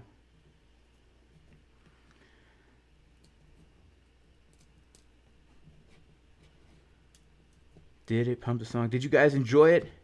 Let me know. Yeah, metalcore, guys. Metalcore, you know. Blah, blah. Yeah, got my tight jeans. Blah, blah, yeah, and my tight jeans are so tight. That's the genre I enjoyed, guys. That's the genre I enjoyed. You know, what can I say? I'm an American guy. I grew up listening to European melodic death metal. And in America, if you wanted to do it big in the early 2000s, you had to play breakdowns and you had to sing the chorus. You know, you got to do what you got to do, man. You know? But I've always been a technical guy at heart, right? So I play very technical music, but sprinkle in a little bit of the tight jeans and all that stuff in there for hey, you know, let's be honest, if you're a musician, man, you got to make it, right? There has to be a balance of like playing the music you like and playing the music that people like. You know what I'm saying? So how are our trades doing here? All right, we're in the middle of the schlong, guys. We're in the middle of the schlong. We're at the midpoint of the schlong. I call it the schlong median. This is the schlong median right here. We're at the schlong median, guys. The midpoint of the schlong. If we lose the median, the schlong median, then it's possible we get to move down to the schlong lodian. Whoa. Are we losing the... Oh, 1 hour green dot, y'all. All right, baby. Let's pump it up. Past the schlong median. Let's go. All right, let me remove my... I don't want... All right. Okay, cool. Let's put back on my trading view here.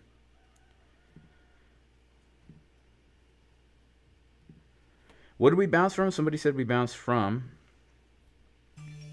Look at that wick. Man. See, this is why I don't close trades, because you never know. Like, you just never know where we're going to bounce or reject. So,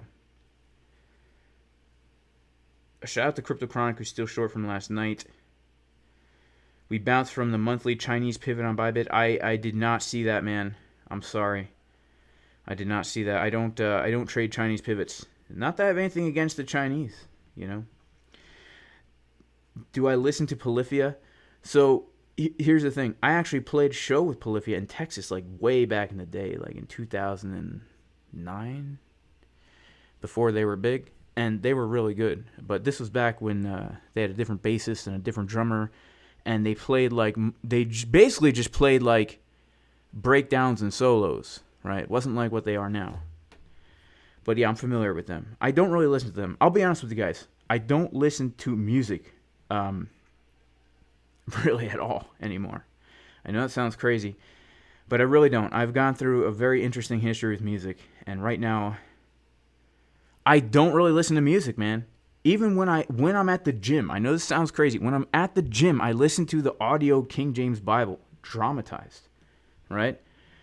I don't listen to music even when I work out. I know that sounds crazy, right? But currently, I don't really listen to a lot of music. I know that sounds crazy. I do love music, though.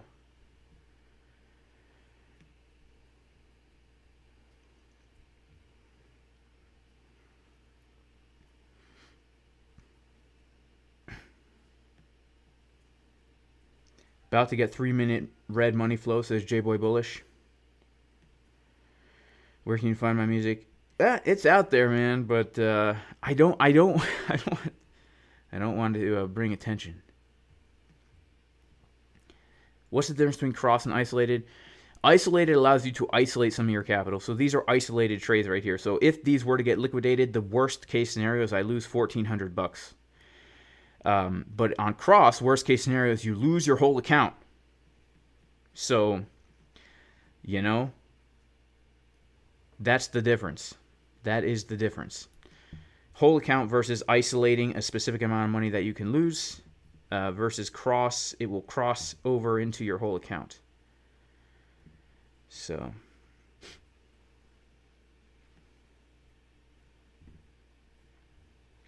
that is the difference.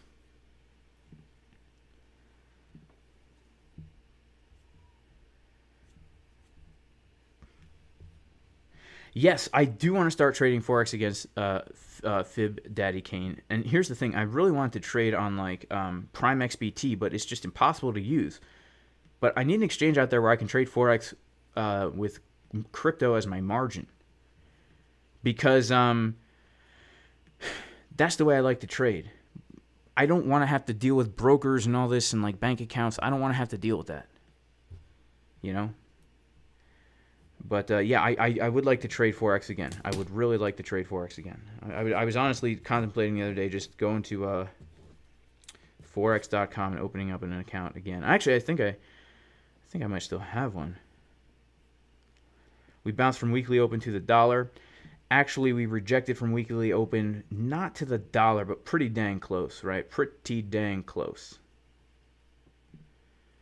Yeah, we just wicked above it. We rejected from the 786 to the dollar. Look at that. Look at that. 786, as I like to call it.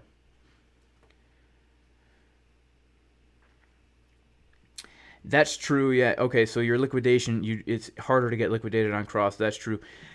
So for me, like, I really enjoy isolation, and it's mostly a psychological thing for me. Like the leverage I use, and isolated and all that. It is just, I mean, everyone has a different style of trading, but for me, it's psychological. Like, I know going into the trade, the worst that can happen is I lose this, and it's according to my risk management.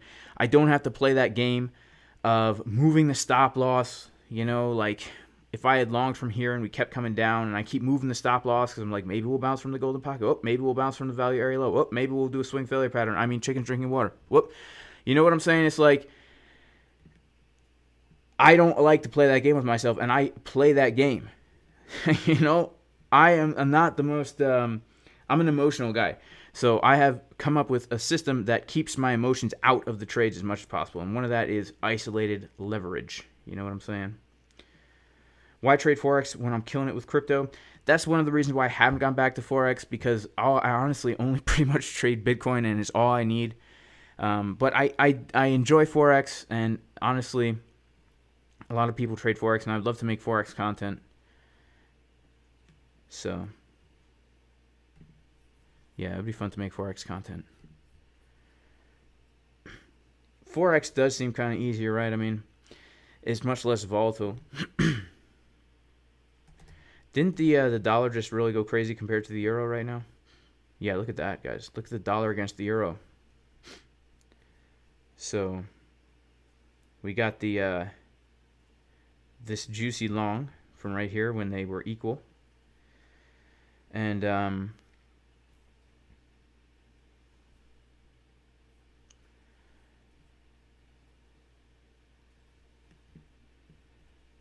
yeah, I mean, it's pretty much just been ranging here. Can you even look at volume on Forex? I don't know. Yeah. Yeah.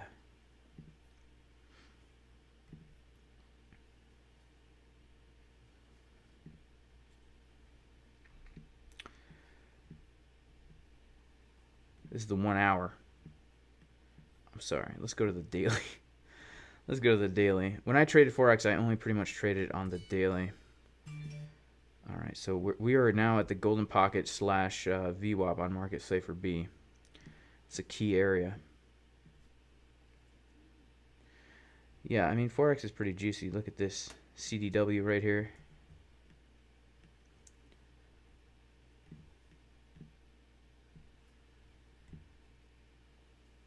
Did not bounce from the golden pocket. Let's get back to Bitcoin.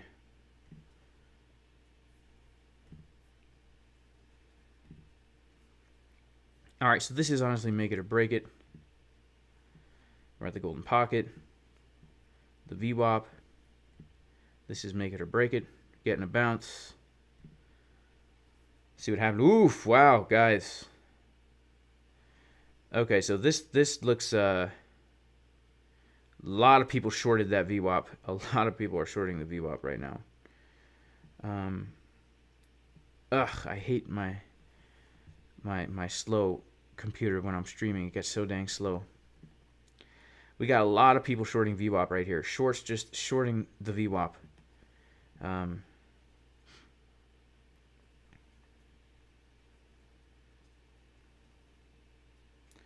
Longs closing, shorts opening here. Let's see what happens. Let's see what happens here.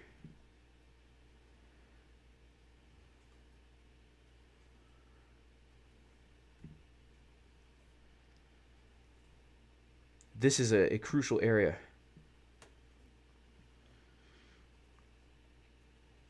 This is a crucial area. If we start to see some absorption here, that could mean a bounce, but we're above the previous day. We're inside the previous day value area high right now.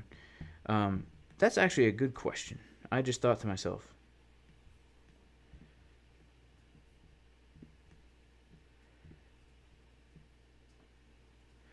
Wow. Look at that, guys. We pretty much had an 80% setup today. Opened outside the previous day value area low. Filled the value area and then some. And now we're back inside the previous day value area. That's crazy.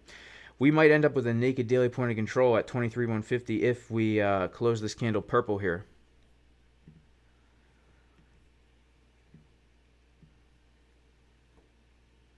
We got some longs coming in, but we need more shorts. By the way, guys, that wasn't a fart. It was just my chair. Lest anyone thinks I'm flatulating on stream. I would never flatulate on stream. Only pee. Yeah, Macs are slow by design. I used to use Macs because of the music and the video editing, but honestly, ever since Steve Jobs kicked the old bucket, the quality sucks, and basically you pay way too much for a crappy PC with an Apple logo. So, but hey, I'm just so used to it. I'm just so used to it now. It's tough. You know, it's tough. Man, look at that, guys. Golden pockets. Way to go. Way to go on the golden pockets, man. GP is the way to be. That's my slogan.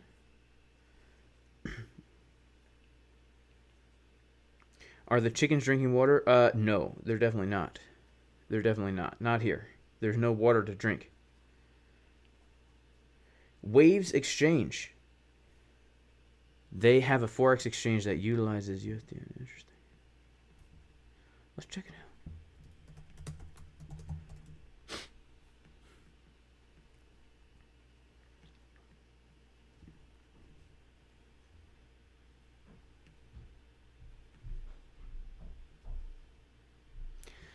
Oh, waves.exchange. Seems legit. How much volume do they have? What is this? Lambo Investments, huh? Interesting. Seems a little bit shady.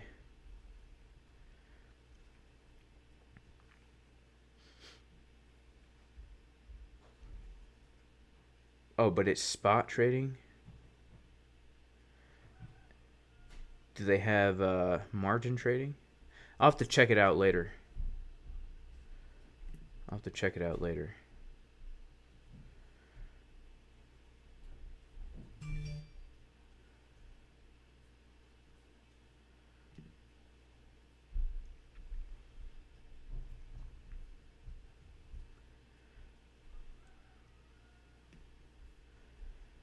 to check it out later.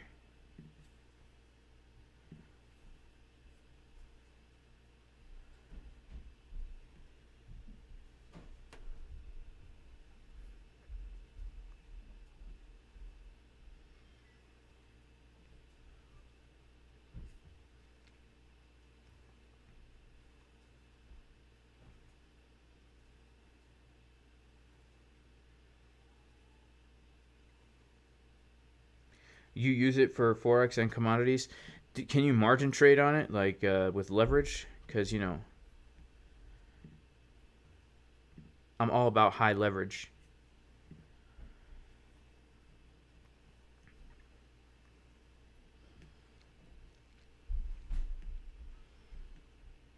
All right.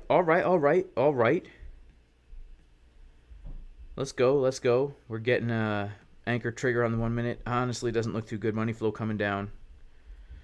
Let's check this out.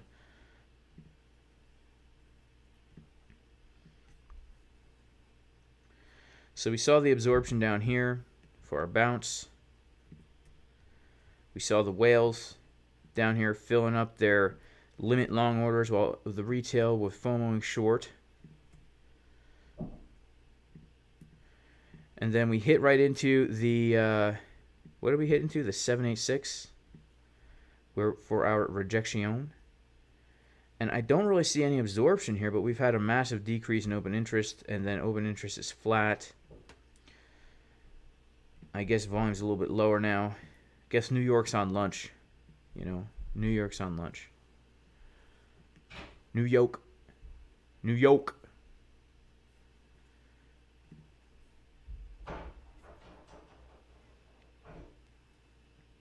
Do I have very small time frame scalping strategy with the market Cipher? Go to my YouTube channel and check out. Here, let's go to the Jason Casper YouTube channel right now and check out this playlist here.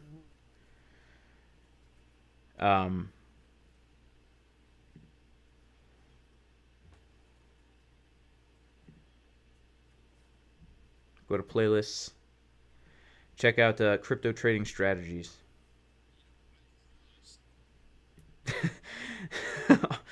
Man, there's so many words I could use to describe myself in a derogatory fashion. All right, so check out these videos. Scalping Bitcoin like a ninja, market Cipher scalping strategy.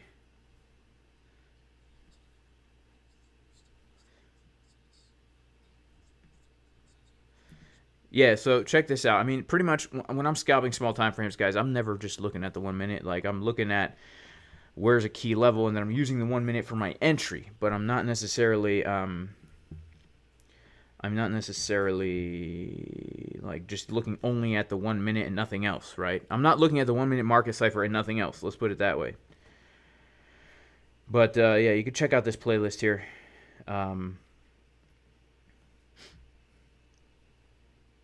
Yeah, check it out. Yeah, check it out. There's some good videos in here. And also, if you want my complete scalping tutorial, you can check it out. JasonCasperTrading.com. 25% discount in the description. Also, the advanced trading course, 15% discount. Also, if you want to join the VIP Discord, patreon.com/JasonCasper. Post the juicy levels in advance, as well as potential trade setups, as well as multiple live streams a week, as well as a thriving community of traders, guys. Some good traders in here. K-Pax, Boyan, White Phoenix. All these guys they're really good traders. Better than me. All right, so any absorption here? Not that visible yet. Let's see if we can reclaim the WAP. See if we can do it. Got flies in here. See, look at this, guys. This is proof that AI listens to us, because I don't search for guitars or anything, but we were just talking about guitars. Now I have an ad for Sweetwater. Guitars? Come on. Come on, man. Come on, man.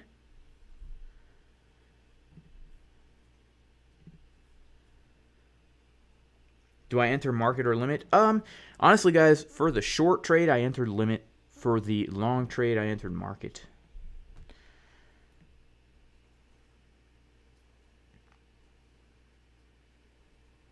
So it depends on the situation, right? New York. Yeah, New York. Hey, Dolores, get over here. Hey, Dolores, get over here. Yeah. Where's Dolores? Here she is.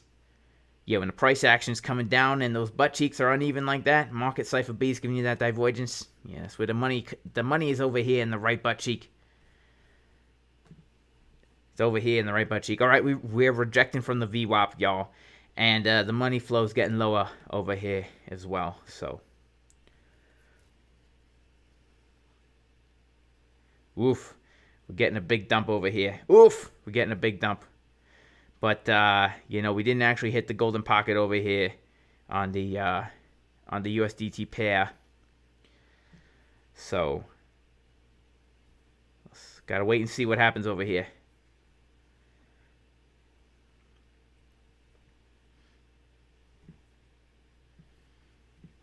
All right, here we come down to the golden pocket right here. Let's see, do we have any uneven butt cheeks? Yeah, we got them on the 1 minute right here. Uneven butt cheeks on the 1 minute right here. And this is more of a macro golden pocket over here. So I'm going to pull it from there to here.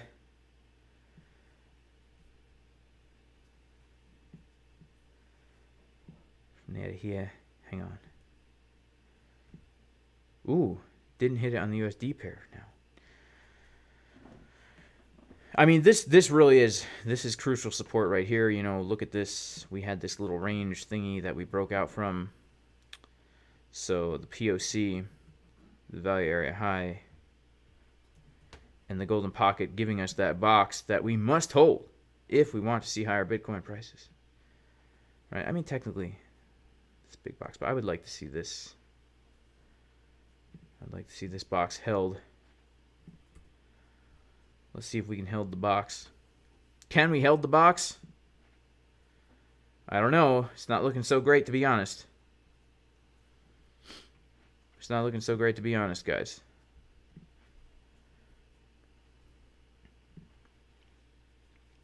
Yeah, it's honestly looking pretty dang bearish, huh? Looking pretty dang bearish. Can you believe this, guys? Can you believe the volatility that we've had in one day? It's just crazy. Yeah, it is crazy. That is pretty dang crazy. Should I close out the long? Should I close the long? Let's take a vote. Let's take a vote here.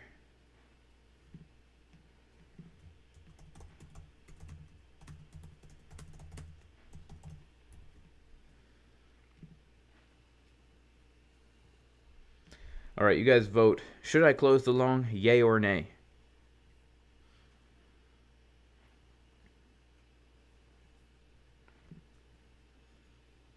Wow, 61% say yes.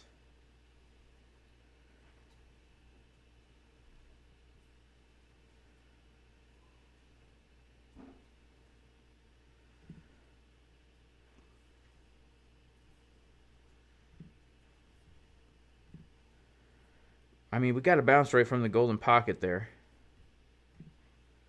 Let's check this out. Yeah, it's looking pretty bad, isn't it? All right, I'll close out.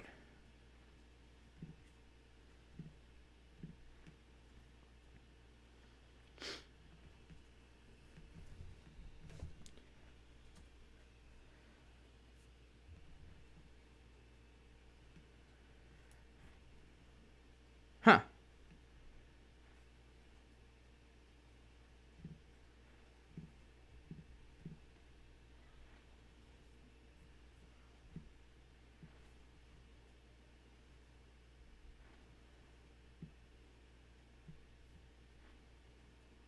All right, there. I closed out a big portion of it.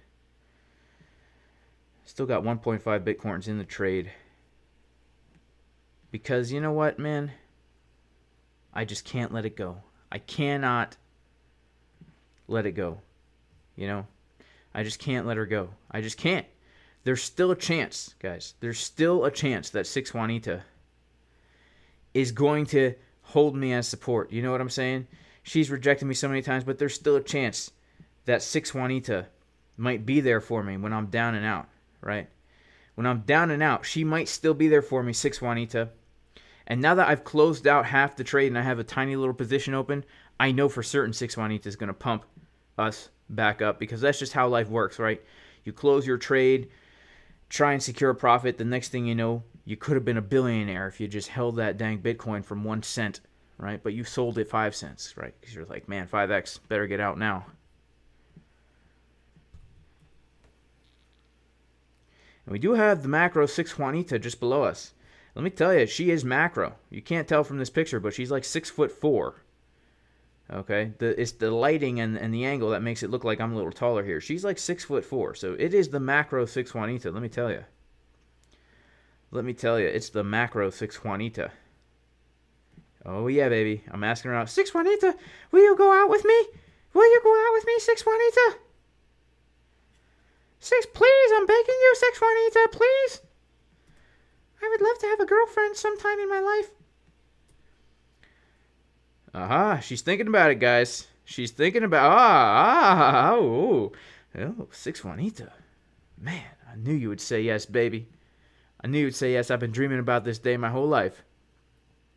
6 Juanita.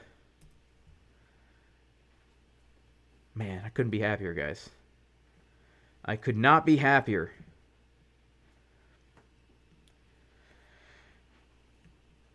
Shout out to 6 Juanita. Don't tell Big Butts 28, y'all. Don't tell Big Butts 28.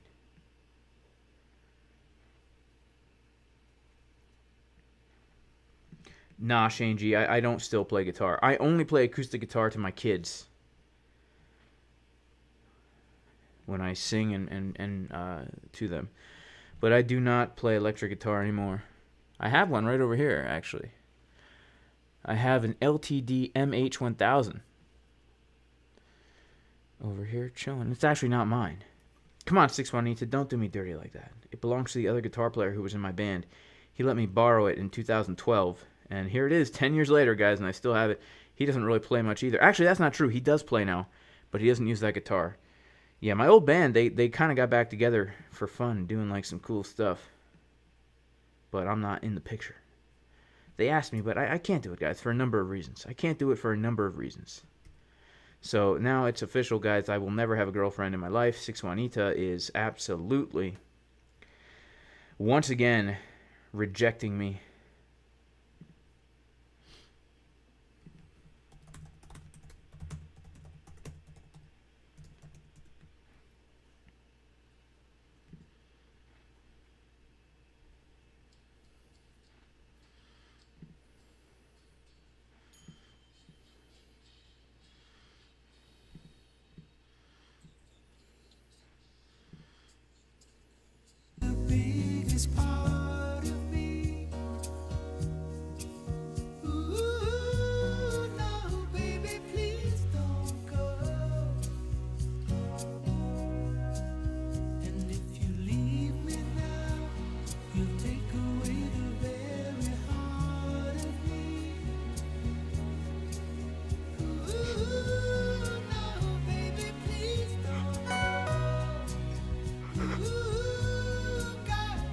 Oh, 6 Juanita.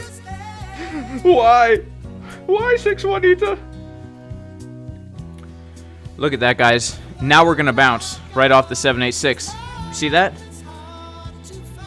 Now we're going to bounce. Look at that.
We've come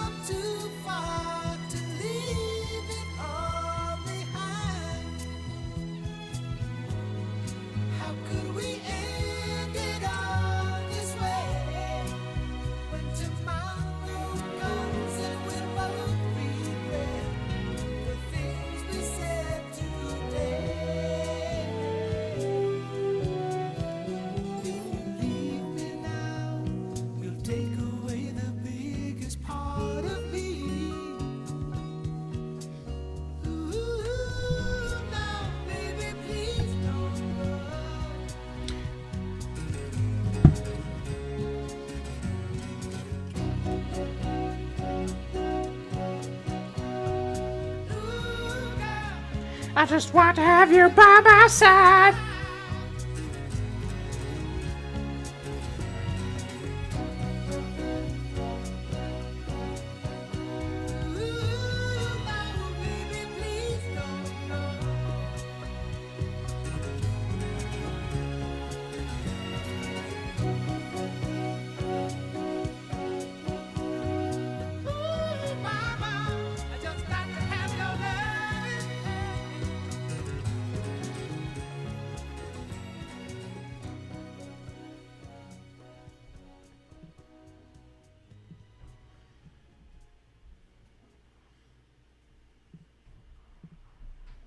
Man, that's a classic, guys. That's a classic. Ooh, this is a classic too, man. This is some melancholic stuff.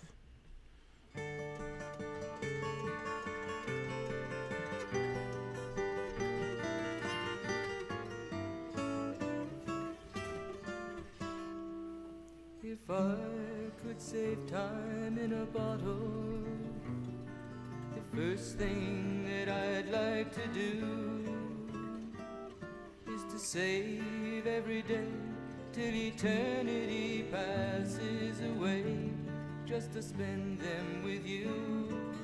If I could make days last forever, if words could make wishes come true, I'd save every day like a treasure, and then again I would spend them with you.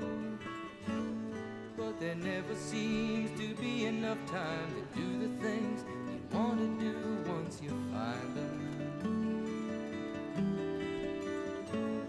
I've looked around enough to know that you're the one I want to go through time with.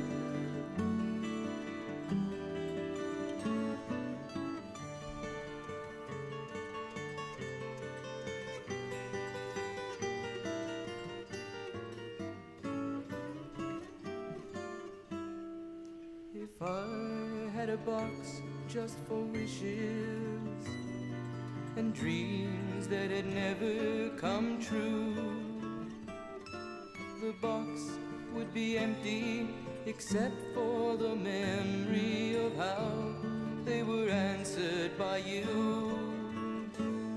But there never seems to be enough time to do the things you want to do once you find them. Looked around enough to know you're the one I want to go through time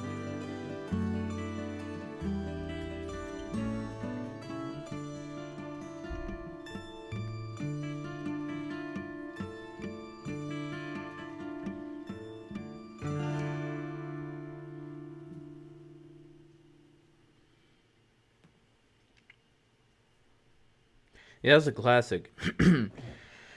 Bullish dip forming on the 1 minute. No, but we definitely have a deep anchor wave here. So it wouldn't surprise me if we pump from here. I'm not looking to long this right now, to be honest. I would like to wait for a little bit lower now. But we did get a bounce from the 786, which is a valid retest. It is a valid retest. So, you know, it's a valid retest. I don't see absorption here. I see a lot of longs coming in and no shorts. So who knows? You know, maybe look at all these longs coming in on the way down here. And right now we've got a lot of longs opening up here. I would like to see lower, but who knows? You know, maybe we pump from here. I don't know. But I'm closed out my long. Didn't open a new one.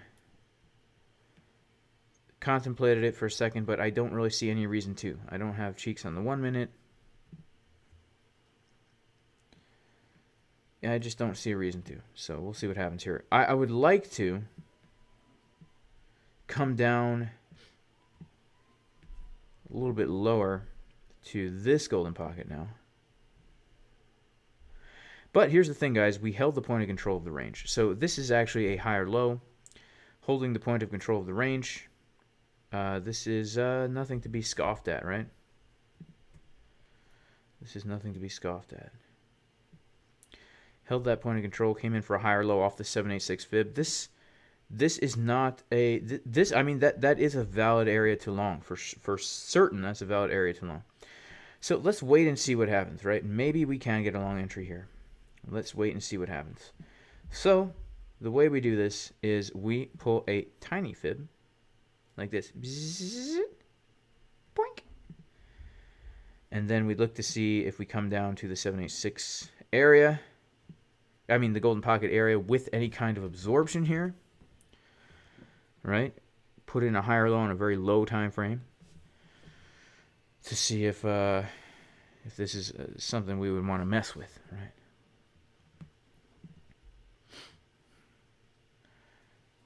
If that's something that we'd want to mess with.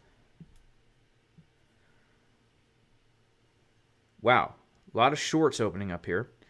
So yeah, that could be something that we mess with. What are we talking? Like 22,980-ish? Wow, look at all the shorts that opened up in this candle here. That's a lot.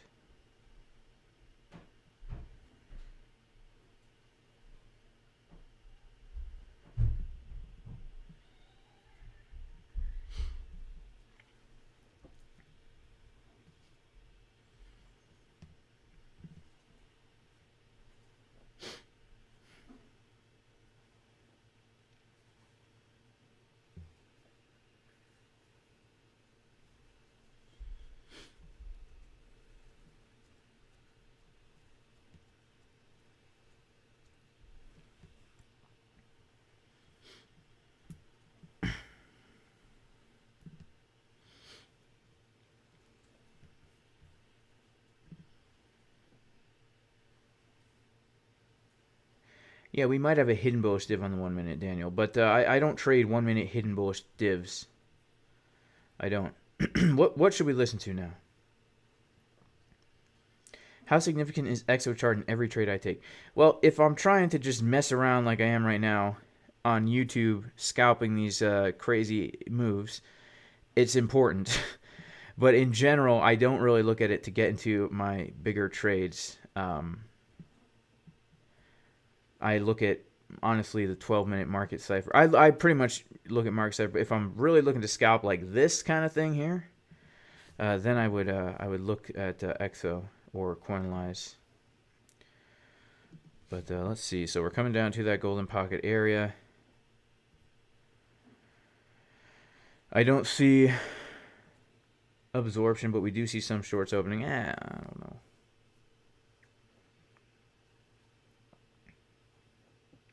We have to wait. There's not enough info yet here. There's not enough info yet.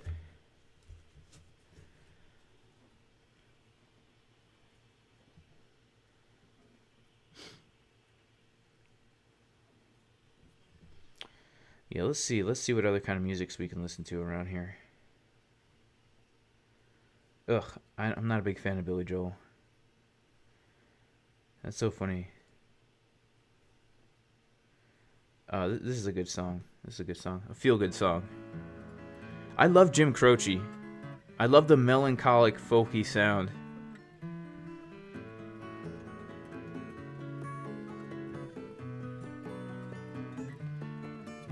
Well, I know it's kinda late. I hope I didn't wake you, but what I've gotta say can't wait. I know you'd understand.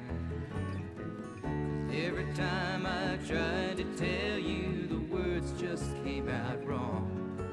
So I have to say I love you in a song. Yeah, I know it's kinda strange. Every time I'm near you, I just run out of things to say. Hope you understand. And every time I try to tell you, the words just came out wrong. So I have to say I love you in a song.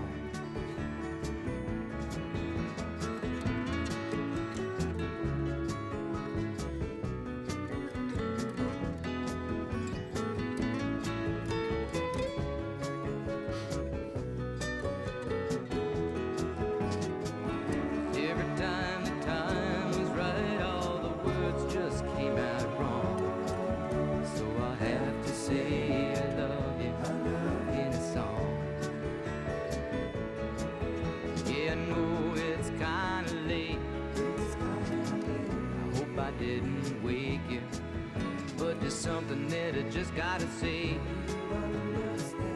so you'd understand. Every time I tried to tell you, the words just came out wrong. So I have to say I love you in a song.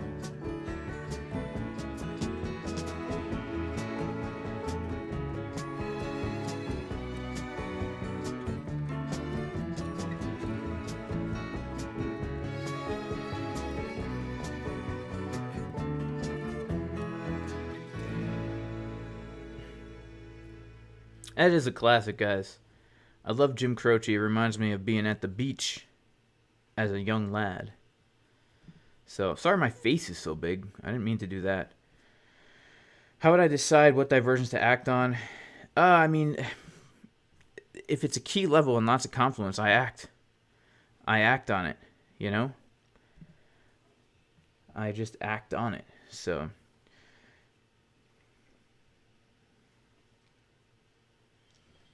yeah, I don't know, guys. Like this is one of those areas where it's like it could be a long. How's the 1 hour? How's the 12-minute? Let's zoom out. Let's get a context. Yeah, we could get a retracement. But this money flow on the 12-minute is making me bearish. The 6-minute.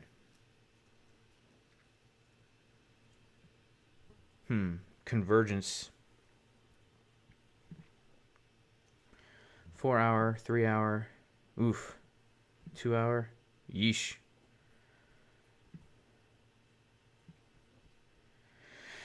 Yeah, I don't know, guys. I mean, yeah, this is a valid higher low. I mean, but I don't know. We'll probably pump because I'm not longing, but you know, whatever. I'll take it. I'll take it. I'll take it. The BNB short, did it play out, Divine Hood? Shout out to Aaron G. Yeah, confluence is key. Aaron G is correct.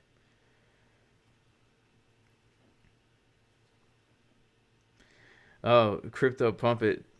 That's clever.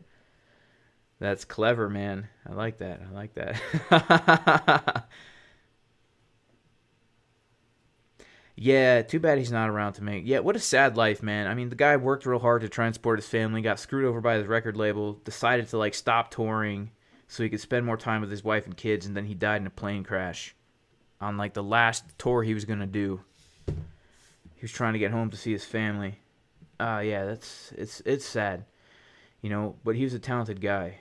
But you know what? The music industry is a pretty evil industry, right? They screw people over. You know, we don't have to go into it, but yeah, no. Yeah, J-Boy Bulch, the bot is coming out soon, bro. Like we're literally working in overdrive, and it's taking us a lot longer than we thought. But next week, I'm pretty sure we will be able to go fully live on the bot. Yeah, the bot. It's happening, man.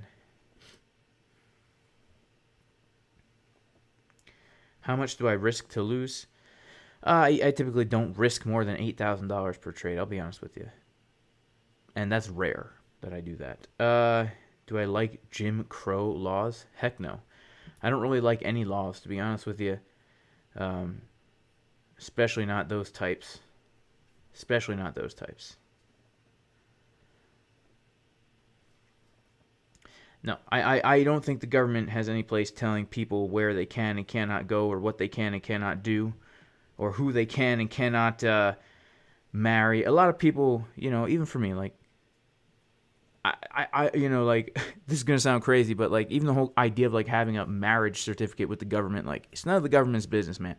If you want to marry somebody, that's between you and the Lord and the other person and your community.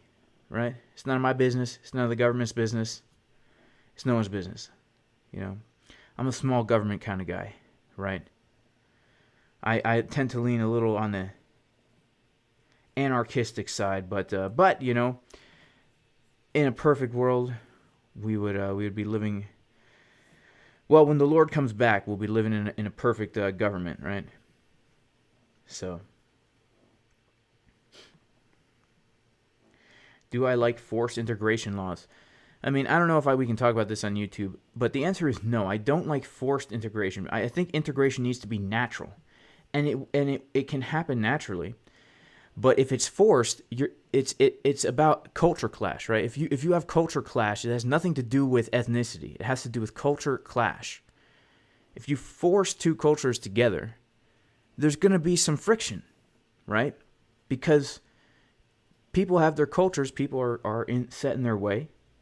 And if you have large communities of people that have completely different cultures, there's going to be friction. I think it needs to happen naturally. And we've seen it happen naturally, especially in the United States, where you got, where I grew up, I'm not even kidding when I say I had the whitest skin in most of my classes in high school, okay? And when I was in high school, nobody cared about what color you were.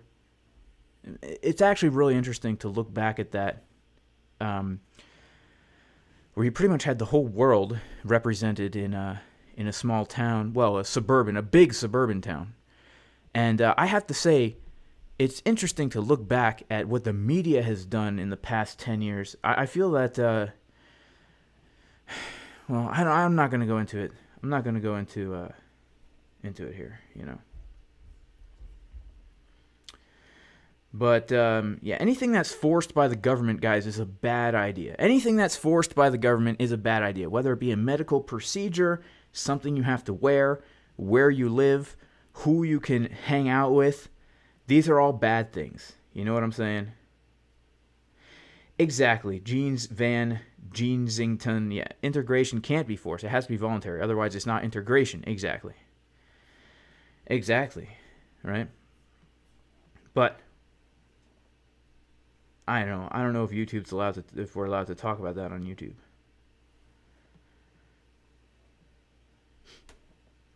Is Market Cipher free, full bull? No.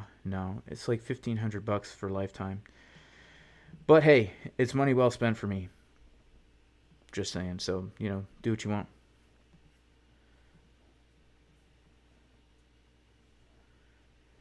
All right, let's check back out our.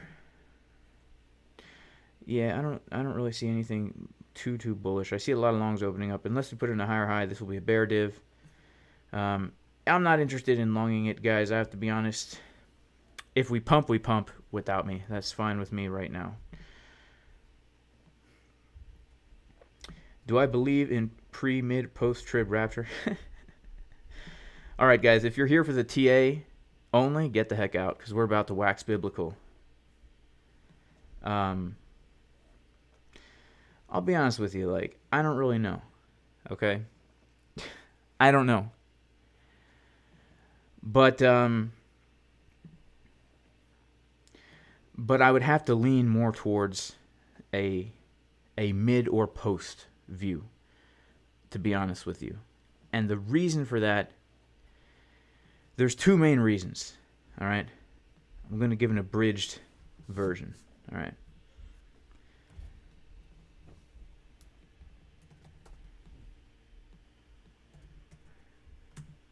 All right, we'll do an abridged version here.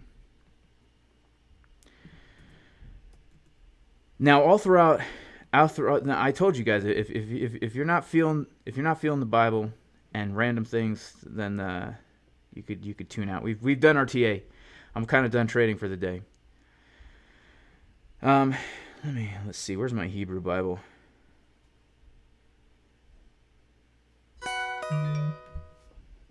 Wow, 12-minute money flow cross. Is that bullish or bearish? Where's my Hebrew Bible, man?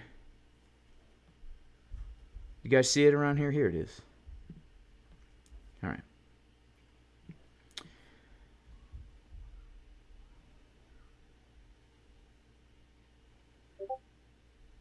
So it all starts in the Torah, right? In the book of Deuteronomy. That's what they call it in English. And it says, it literally says that in the last days, after all the blessings and the curses that are pronounced in this book have come upon God's people, Israel, and they turn back to him with all their heart. It literally says that the Lord will return after all the blessings and the curses. I mean, it's interesting because it talks about the return of the Lord back in the book of Deuteronomy. And it literally says, Veshav Adonai Elohecha, which means, and the Lord your God will return, right? He will return, and he will have compassion on you. He will return. He will gather you from all the nations where he scattered you, and he's going to bring them back into the land. So we have this concept of God gathering his people. The Lord is returning and gathering his people, right? So this is the first mention, actually, of the Lord returning in Scripture, Deuteronomy chapter 30, verse 3. And so this kind of, and again, we can't really know these things. I don't know. I'm just telling you, this is why I lean a certain way, right? We've got the Lord returning after all the blessings and the curses come upon. So we're talking like something that has not happened yet, right? Because it says that when the Lord returns, he's going to bring his people back into the land, and they're going to be multiplied, and he's going to do them good above their fathers, right? So we've never seen any kind of establishment of the kingdom of Israel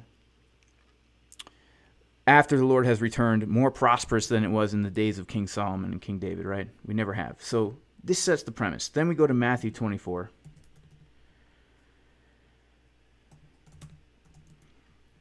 And it says,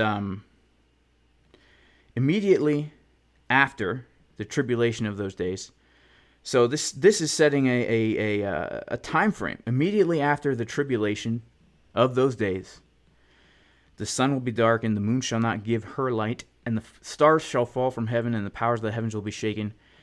And then shall appear the sign of the Son of Man in heaven, and then shall all the tribes of the earth mourn, and they shall see the Son of Man coming in the clouds of heaven with power and great glory, and he shall send his angels with the great sound of a trumpet, and they shall gather together his elect from the four winds, from one end of heaven to the other.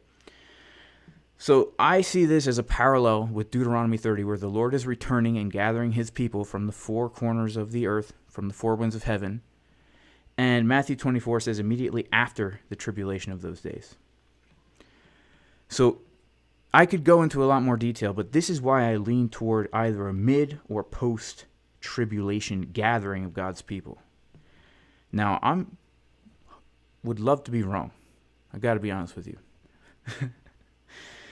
But I just can't justify it from Scripture. I can't be honest with myself and say I believe in that before this period of time comes upon the earth that's spoken of in Daniel and Revelation, and even by Yeshua here in Matthew 24, I can't be honest with the text and with myself and say, yeah, like God's going to like pull his people out of here and they're going to be in like some place during this time. I just don't see that. But hey, you know, I'm not a biblical scholar. I'm not a trader. This isn't financial, nor is this spiritual advice. Remember? I'm just a guy who drives and trades. What do I know?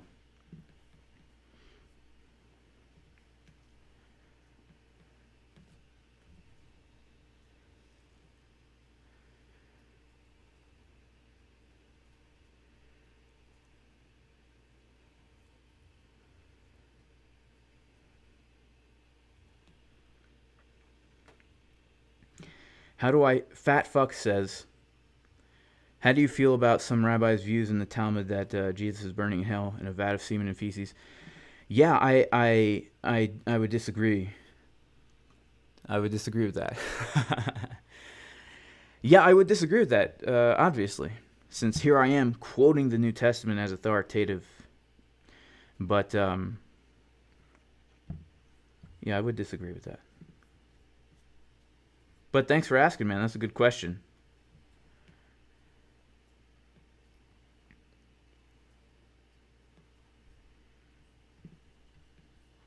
All right, let's see what's going on here. We're getting a bounce.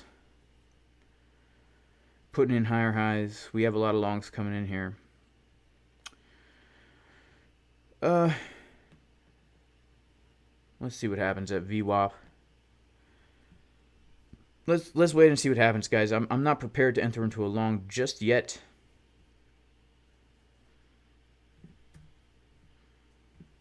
And if we pump, we pump, man. We'll pump without me. I will gladly take my profits and be done with for the weekend, honestly.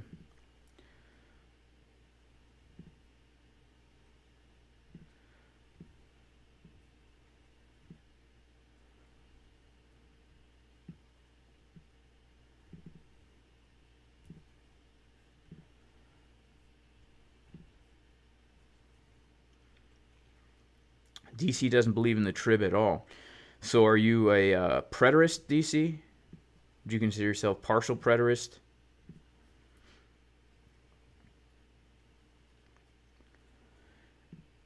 Oh, thank you, J-Boy Bullish. Shout out to Chris for the super chat. Sorry that I missed you, Chris. Can I explain a schlong? Yeah, sure. A schlong is, well, I don't have one open anymore. But I was long from here, give or take. And short from here. Well, yeah, I was short from higher, but I added a little bit to it in case of more dumpage. But here's the thing.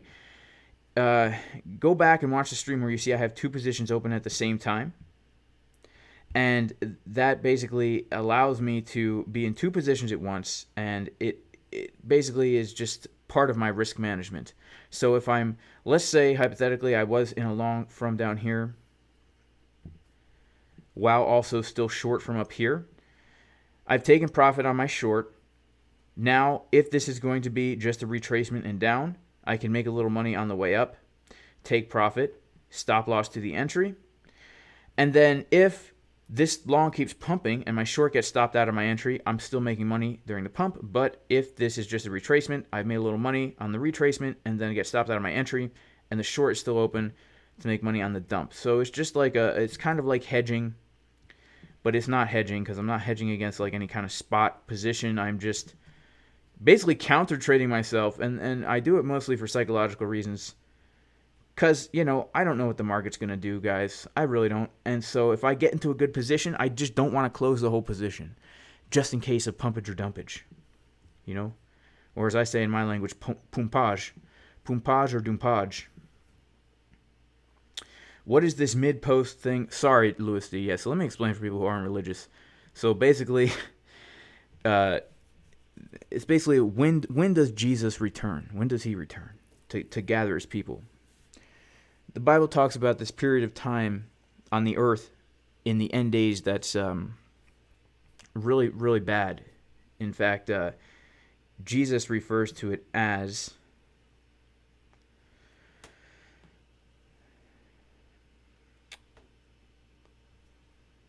a great tribulation, such as was not since the beginning of the world, nor shall ever be. And except those days should be shortened, there will be no flesh saved. And so, in theological circles, this period of time is known as the Great Tribulation. Some people refer to it as the time of Jacob's trouble, from Jeremiah chapter 4. And there's different views on whether or not believers go through that period of time or are removed from the earth before that period of time begins. And so when we say pre-trib or post-trib, it's basically, do you believe that believers will be taken out before the tribulation begins or after? And it's been a point of contention amongst Christians for the past 2,000 years. And it's one of those non-essential issues, right? But some people get wrapped around the axle with it and turn it into an essential issue where they're like, we can't even hang out with each other unless you believe the same way I do. That's not for me. So I lean a certain way for certain reasons, but I'm open to anything. Is this a bearish rising wedge? I don't know. Crypto Action says religion is for weak people. Well, I mean, obviously I would have to disagree since I am a religious person, but I would say that everybody is religious to some kind of extent, because you have to have faith in something that transcends yourself. You have to. And without that, I don't think we can function as humans, right? We were created to have some kind of faith in something outside ourselves. And it's really interesting when we look at civilizations throughout all of history, they all have some kind of religion. And when we look at civilizations that have tried to remove religion, historically, then the state becomes the god, and the religion becomes whatever is mandated by the state. And it's actually really interesting to kind of see, just in the United States, how right now we have this religion of this, I mean, like this medical, scientific religion, you want to call it, where people are believing things based on faith because somebody on TV said it. It's very interesting. It's very religious in nature. People have a spiritual need within them that has to be filled by something. And so that's why you will always see some form of religion, whether it be government worship, the worship of humanity, or the worship of some kind of deity. And I would even include, well, we don't have to go down that road, but yeah, I don't necessarily think it's for the weak. I would say it can really give a lot of strength to somebody.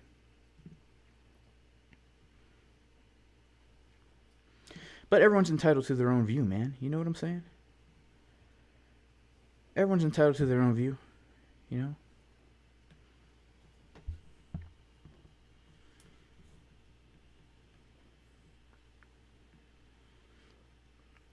Shout out to the thumbs downer. Make sure to thumbs up the video, guys. We already have more likes than viewers because we've waxed religious. DC says the rapture is not in the Bible. It's made up by man. Well, I would disagree.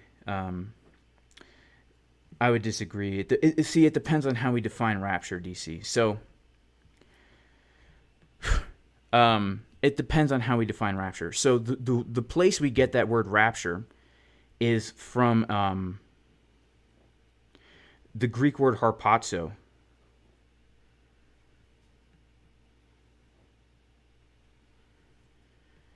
Which is found in 1 Thessalonians 4:16.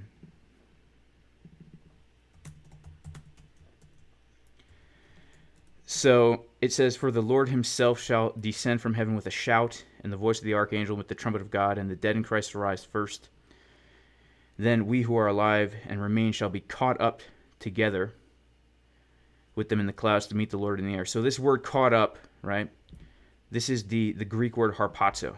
Okay. You can see down here, harpazo, to snatch away. Now, the Latin Vulgate translated this word rapturo. So if we turn on our Latin Vulgate right here, see if I can find it. Man, it's when you have so many Bibles, you know, this is a huge blessing. Never in the history of the world have we had access to God's word like this, right? Where's the Vulgate, man? I'll never find it. I'll never find it.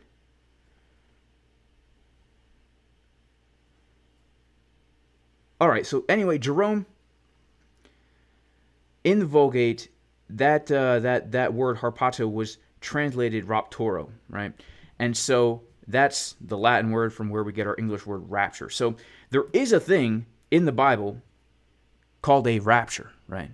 Harpazo, raptoro. Now, how we define that is up to us, but we can't say that the rapture is not in the Bible, because like I said already, the Lord returning and gathering his people is a concept that goes back to Deuteronomy chapter 30, verse 3, where it says, "The Lord shall return and gather you from all the nations and bring you back to himself." Right? In Matthew 24, it says the Lord will send his angels to gather his people. Right? So this idea of a gathering of God's people together is biblical. And it just so happens that one of the words that the Vulgate used to translate this concept was called rapture. So the word rapture is in the Bible. How we define that is up to interpretation, right? So I don't think we can go as far as to say that rapture is not in the Bible. It's made up by man.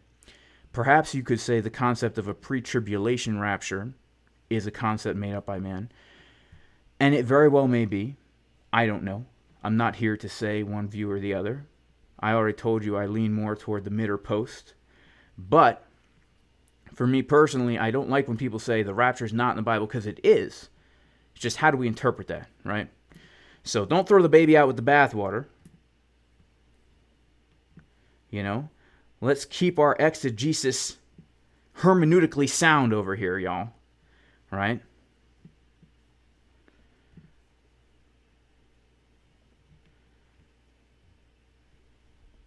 Shout out to Dave the Serious. Mushrooms are my religion.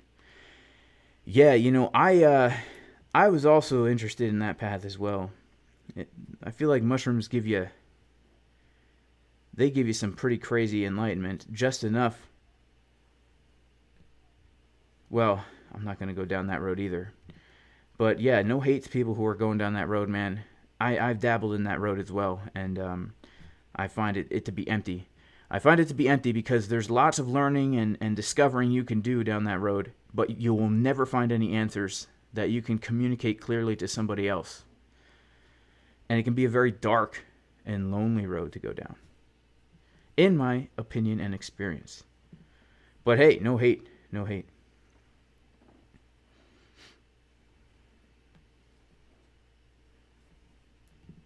No hate to any other view, man, or any other religion. Let's see what's going on now.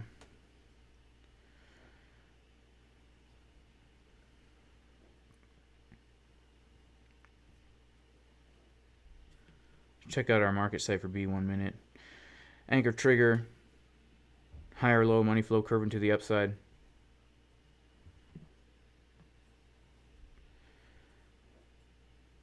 Did we get our golden pocket bounce?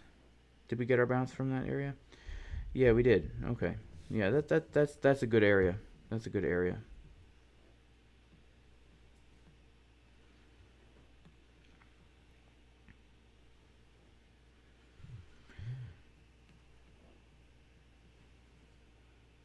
That would have been the place to long if we were gonna. Let's see what we got.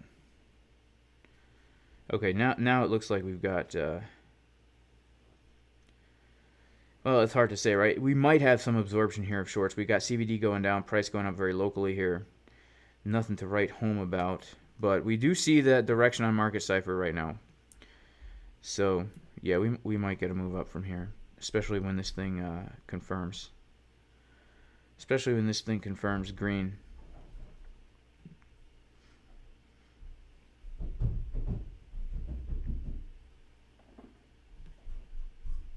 Have I noticed that I meet people like me? No, I don't really meet a lot of people like me. I don't really meet a lot of people at all, to be honest with you. I've never heard of the rapper Seven, but I will check him out. Yeah, we have bullish CVD on the 5 minute, but OI is going down. I know that's the thing that's keeping me out of the trade. Let's see if we can get some kind of reason to long here. I mean this, yeah. So and shorts as well have closed out here. So it's like not like we really have shorts opening up to fuel a move to the upside. You know.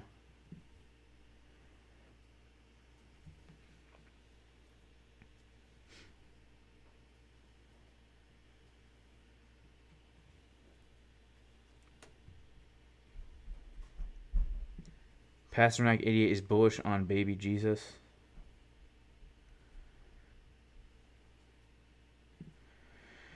Well, I don't know what to make of that. I don't.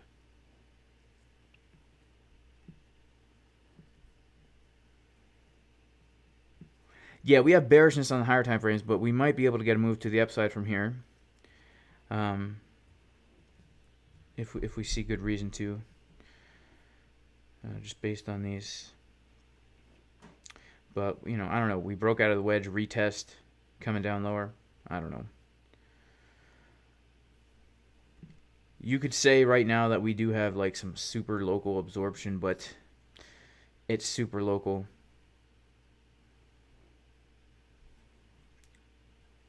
I'd rather sit out. We have a 4-hour trigger wave. Is Crypto Face live? If we lose POC, should we expect VAL? Yeah. I mean, that's typically what I do. I should check out Mr. Traumatic crypto action. Sure, I'll check him out, man. Mr. Traumatic. I'll search for him right now on my phone. Mr. Traumatic.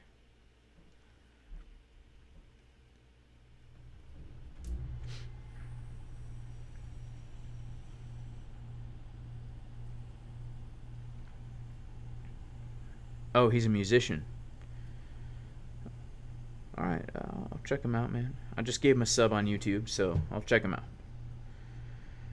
Alright, so we could see CBD getting lower, open interest staying flat, some shorts opening, low volume. Yeah, we might get a move, but we might not, right?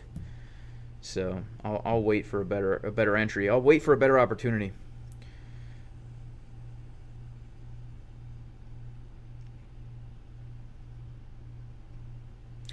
I don't use Bookmap, Lucy D. I do not. They hit me up to see if I wanted to partner. I don't find a good use for it. I'll be honest with you. I don't find a good use for it. I much prefer Exocharts to Bookmap.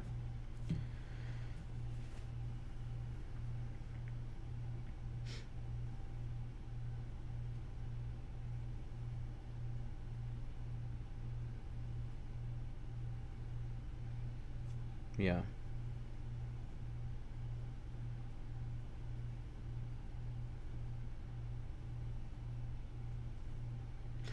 Alright guys, well we've been streaming for a while, man. Yeah, shout out to Aaron G. He's right. He feels there will be a better long entry. I agree. This would be a risky entry, and not necessarily a high probability setup, but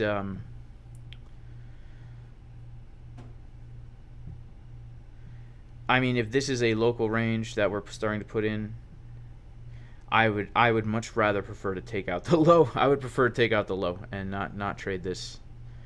I would prefer to take out the low. This could be setting us up for some nice bull divs. Yeah, J-Boy Bullish is trying for the king entry. Yeah, me too, man. Me too. Bookmap allowed Robert to long at 17.5. Awesome, man. Like, great job. That's a really good trade.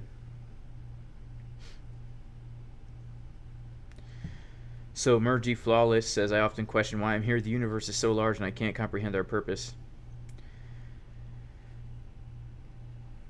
Yeah, Lucy says we're basically bacteria on a rock in a void. Yeah, see, this is why this actually is why I hold to a my beliefs and my worldview, right? Because I just I don't believe that this is true, that we have no purpose, that we're bacteria on a rock. I just don't believe that. There are too many things that point to a creator who created all this with a purpose, right? Who created all this with a purpose. You know, the way everything works together as a creation, irreducible complexity. You know, we're supposed to believe that, you know, the entire universe is winding down, second law of thermodynamics, entropy, but somehow on planet Earth, we've been getting better and better over millions and millions of years until we've now evolved to have consciousness and all this kind of stuff. Like, that just, come on, guys. I mean, come on. That doesn't make any kind of sense. Clearly, there is a metaphysical world, whether you want to call that spirituality, whatever you want to call that, but there are immaterial things that exist. For example, our consciousness, our personality, emotions, you know, love, right? These are things that exist, and we all know they exist because we experience them every single day, but they can't be measured, they can't be explained, and there is no explanation for them besides that these things were created, right? And so I believe that there is a purpose for humanity, and I believe that there is a reason that we're here. So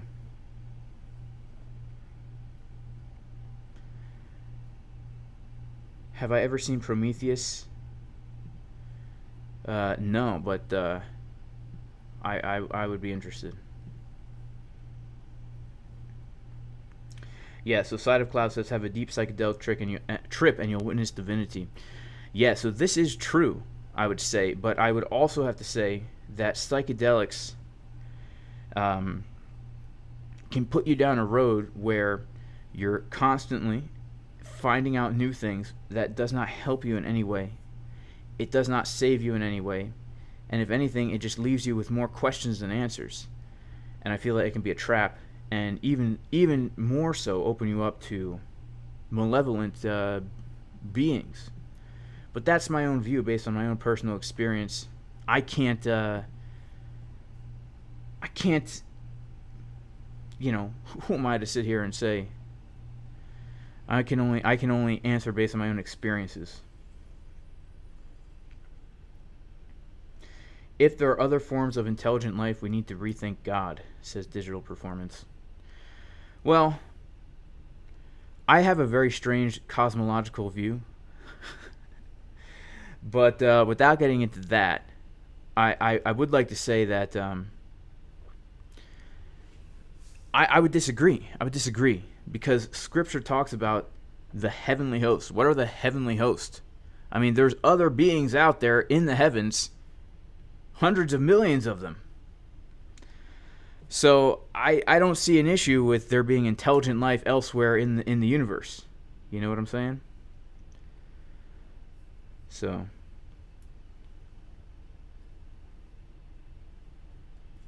yeah, I don't see an issue with that.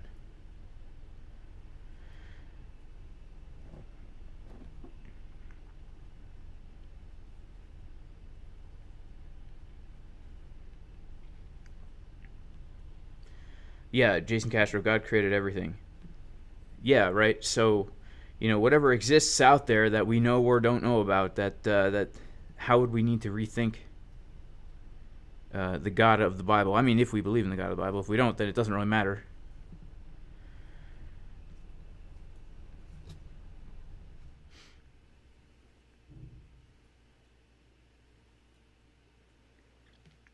Yeah, those DMT entities. Yeah, so the thing about those is, like, are they malevolent or are they benevolent? It's hard to say.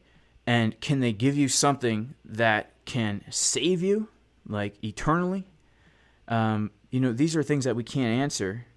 And I think in a lot of ways that, when we do break through on DMT and we come into contact with these other entities, there's no standard by which to measure them. There's no standard by which to measure the things that they may or may not tell us or give us, whether it's good or bad. And so at the end of the day, although these things are interesting and cool and enlightening at times, or horribly scary and could mess you up for life, do they do anything for you eternally? And I would say, nah, there's no way. There's no way.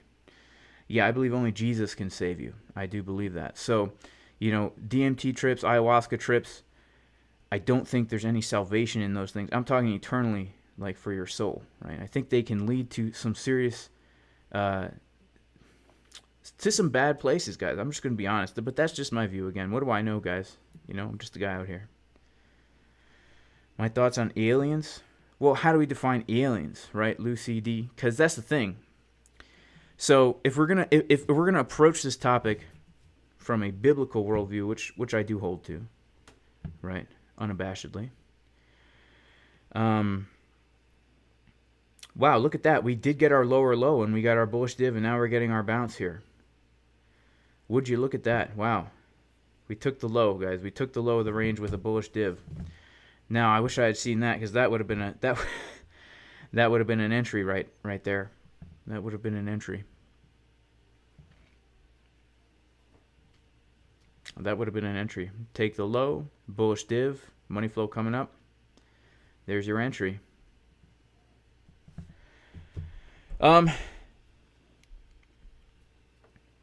So my thoughts on aliens are, how do we define alien? Alien just means someone who's not from here. Right? We could talk about a foreigner from a different country as somebody who's an alien. And, if God created, like I was saying before, he created There are these beings out there that are not human, that don't live on Earth. Some people call them angels. That's kind of a bad word to use because it's not very specific. The heavenly hosts, whatever those are, there's other beings out there that God created that don't live on Earth. So, I don't know what else is out there. What can I say?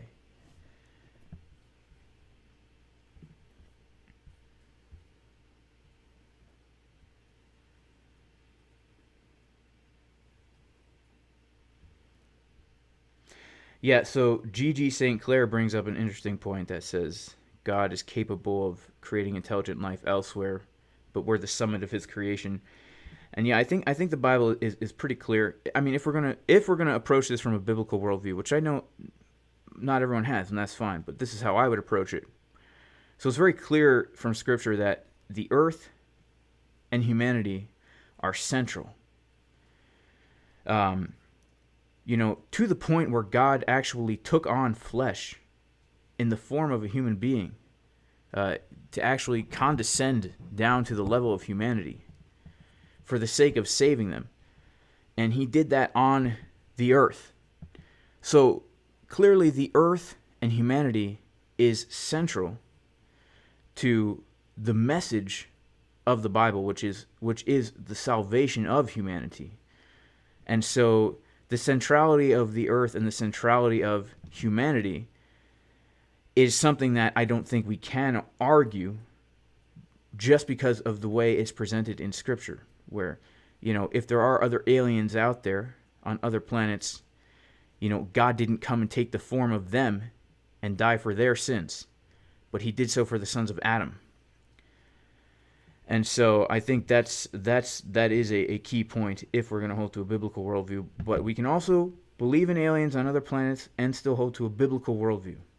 Now, personally, I don't necessarily believe in that in the same way that Hollywood portrays. Let's just put it that way. But I'm a weird guy. I'm a super weird guy.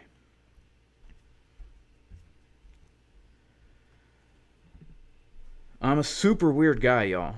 Alright, so missed the long entry because we're waxing biblical, but you know what? It is what it is.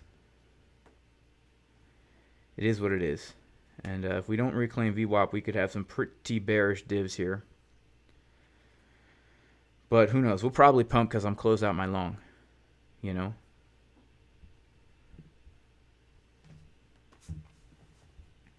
Yeah, this is interesting. So CryptoPumpit says you should read Zechariah Sitchin's books. The cuneiform tablets tell the real story to which the Bible was formed and heavily edited. That's interesting, CryptoPumpit, because actually he basically lied in his book. Because if you look at the things he says, they actually don't exist in the tablets. And we can go search the tablets online in digital databases and look for certain things that literally just don't show up. He just kind of makes up stuff. And this is actually a pretty interesting topic, because, a lot of his stuff is just completely made up, man. Where can I find, there's a website where you can actually search through those cuneiform tablets in English that have been translated, and look at some of the stuff he talks about. It's not even there. It's not even there. And something else I would like to point out is, the Sumerian civilization was the first civilization after the flood of Noah to become organized and have a written language after the flood of Noah. And again, I'm coming at this from a biblical worldview, but what is true, CryptoPumpit, is that he actually made up a lot of stuff in that book. You can search through the tablets yourself. I'll send you a link. But if those tablets are describing things that did happen on the earth, and they happened before the flood of Noah, then it makes sense that we would have similar accounts from different cultures. In fact, we do. We have accounts of a worldwide flood. We have accounts of beings coming down from the sky to humans in multiple different cultures from all different parts of the world, which does tell me that there is a truthful origin in these things.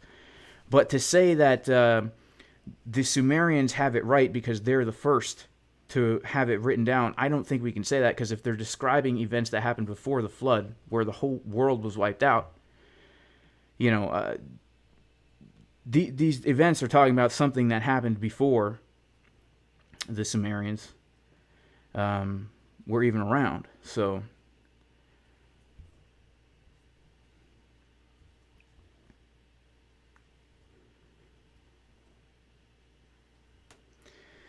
yeah, he was a Freemason, Zechariah Sitchins. But hey, man, to each their own. But I've looked into that a lot. But what can I say? I'm coming at it from a biblical bias, right? So, of course, I'm going to hold to my view.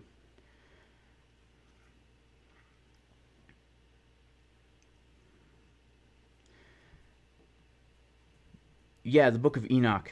The Book of Enoch talks a lot about the fallen angels. Yeah, I mean, so even in Scripture, right? So after the flood, right? In Genesis 10, we've got this guy, Nimrod, whose other name was also Asher, and he built Nineveh, and he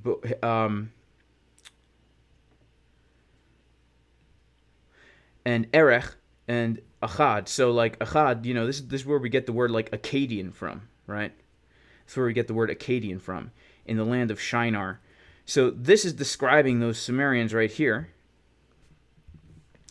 And so, you know, again, I'm coming at it from a biblical worldview. But, you know, one of Noah's 3 sons, Ham, begat the Sumerians, and they were the first ones to build a city after the flood, in the account of the Tower of Babel. Because it says that the whole earth was of one language and one speech, and it came to pass that they journeyed from the east and found a plain in the land of Shinar and dwelt there. And this land of Shinar is also the area where the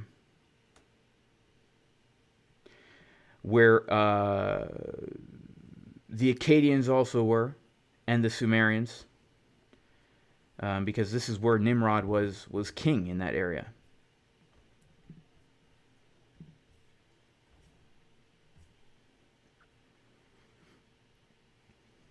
Are we going down to 21,000? Were there any dinosaurs on the ark? I don't know. You know, I don't know. I honestly, sometimes I don't know if dinosaurs are even real. They might be. I don't know. The more I look into it, I just don't know what's real, honestly. You know, you have all these tales of fire-breathing dragons and all this in different cultures, and giant lizard-like beings. In the 1800s, there was so much fossil forgery going on that I have no idea what's true. Like, every big breakthrough was, like, fake, right? Wasn't Lucy fake? Who else was fake? Like, they found, like, a bone somewhere and then made the rest out of paper mache and said, yeah, we found this fossil because they wanted money from the government, but they all turned out to be forgeries. So, I don't know what's real anymore. Like, I'm at the point in my life, guys, where it's just like, unless I can see something with my own eyes, I don't believe it, except for the Bible. And you might say that's hypocritical, and I would say, you're right. But that's where I'm at. That's where I'm at. You know?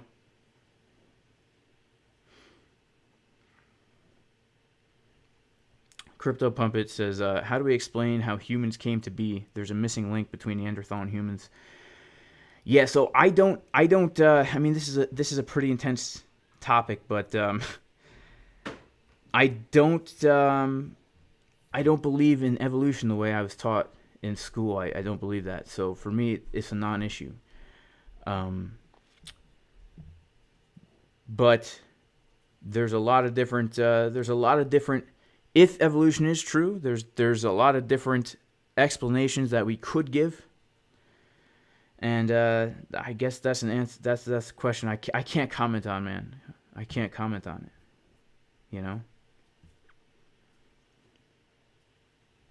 Shout out to Tyler Balak.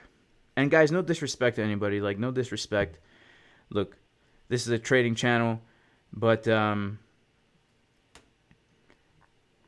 you know, sometimes we wax philosophical, religious, and or biblical. So, that's what we do.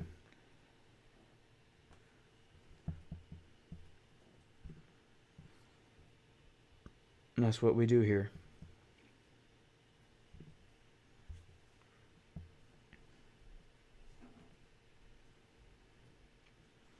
Yeah, Royal Fresh says we were created by the Most High. Aliens did not create us. I agree with Royal Fresh. I don't believe we were created by aliens. I don't. I mean, the Bible's pretty clear that God created man in the image of God. So there is something kind of divine about it.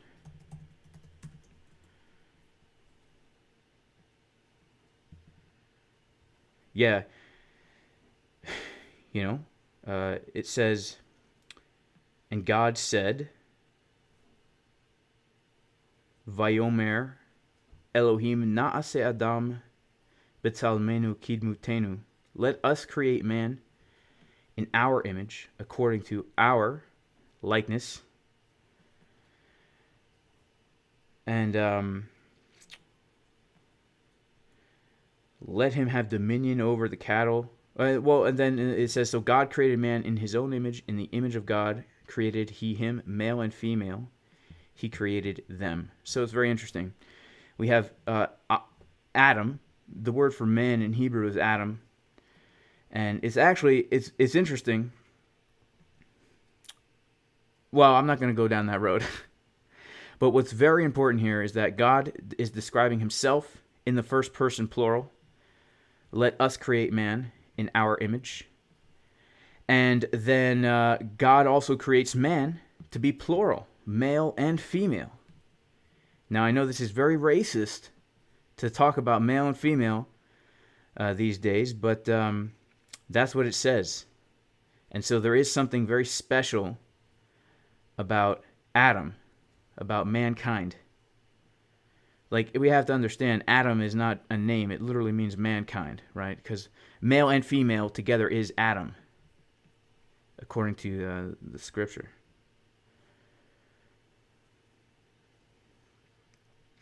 I know, right, Lucy? I know.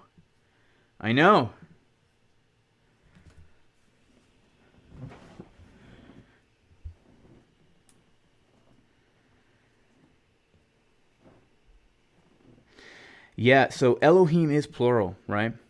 That's very true. So, in my view, this is speaking of the complexity within God himself, right?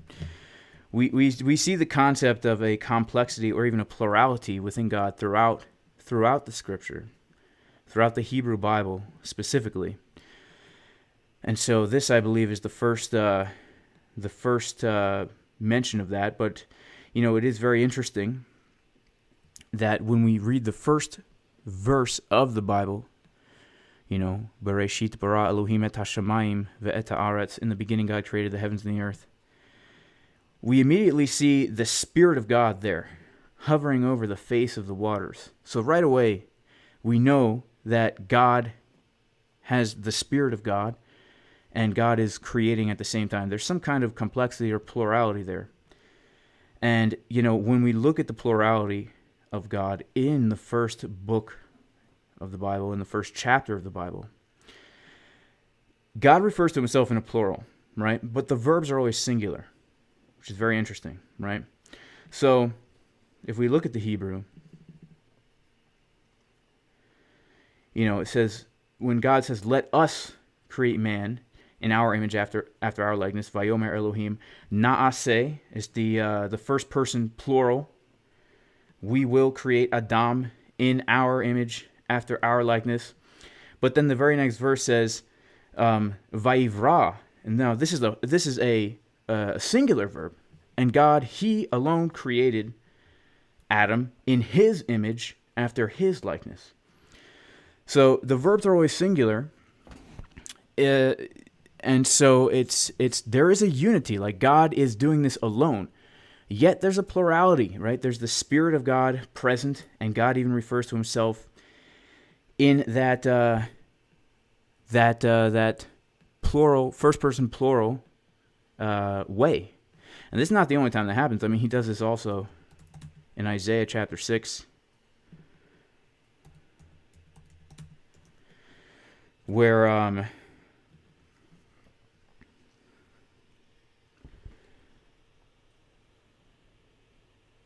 look at this. In Isaiah chapter 6, Isaiah heard the voice of the Lord saying, "Whom shall I send, and who will go for us?" This is very interesting, right? There's some kind of complexity there, right? Shout out to Rabbi Eduardo, man. Waxing biblical, bro, on the stream. Is Genesis history? Yeah, is Genesis history? That's isn't that a documentary? I think I saw that, and it is very interesting. It is very interesting.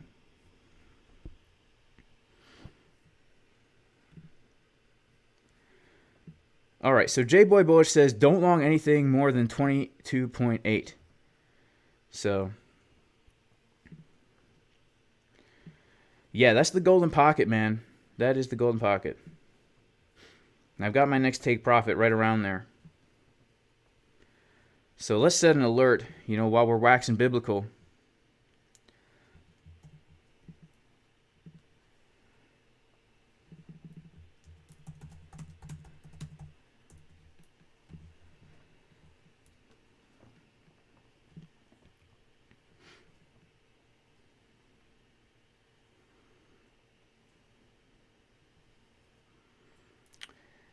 Ralph says, do I believe in the Trinity?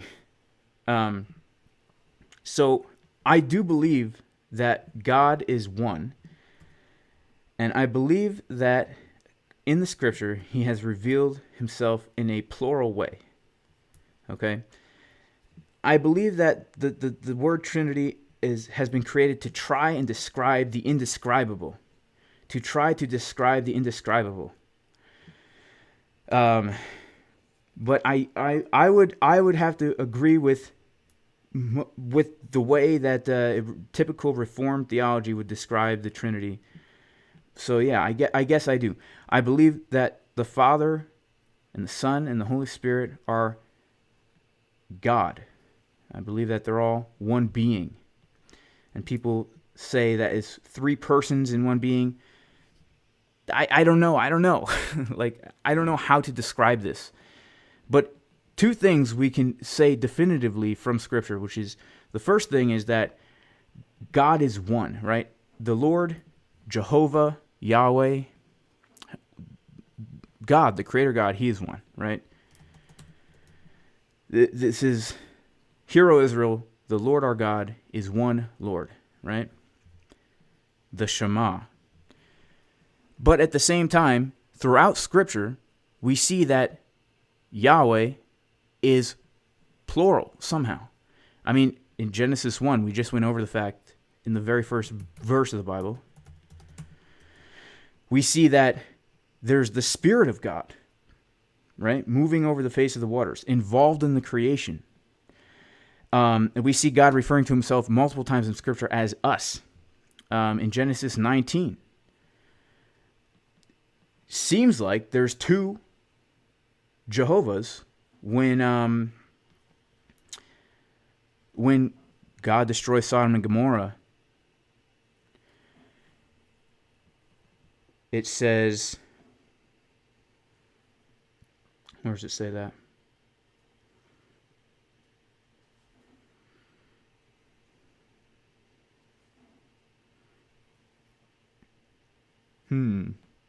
I can't find the verse right now. Oh yeah, here it is. Now this is interesting because the Lord is on the earth at this time, who is appearing to Abraham as a man. And it says, then the Lord rained down on Sodom and Gomorrah brimstone and fire from the Lord in heaven. So it seems like there's two the Lords here. There's a lot of places in Scripture where this happens. And then when we get to the New Testament, right? It's very clear that in the beginning was the Word, and the Word was with God, and the Word was God. And so this is saying that Jesus is God. He's God. And it goes on to say that all things were made by Jesus, and without Jesus, there was nothing made that exists. And so we have this complexity here where somehow, although God is one, he exists in a plurality. And I know a lot of people have an issue with that. And I don't have an issue with that, because if he's God, that means he's unlike anything we can possibly imagine.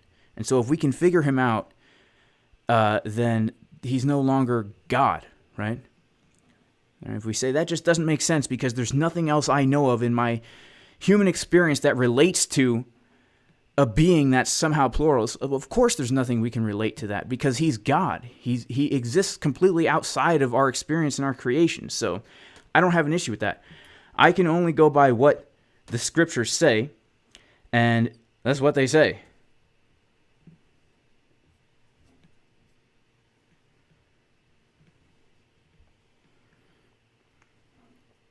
Yeah, isn't that interesting? Digital performance, all religions state that they started with a sound or a word. Yeah, it is very interesting, right? In the beginning was the Word, and the Word was with God, and the Word was God. And we see in Genesis 1, God creating with his Word, right? He spoke these things. Whatever that means. It's some crazy deep stuff, I'll tell you.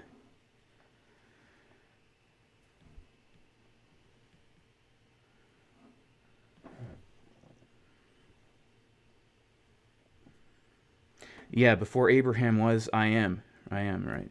Yeah, I mean, Jesus, he did claim to be God many, many times throughout Scripture. I mean, he claims out of his own mouth, right? Revelation 2:18. Actually, no, let's go to Revelation 1:8. I think that's better. Nah, that's not better.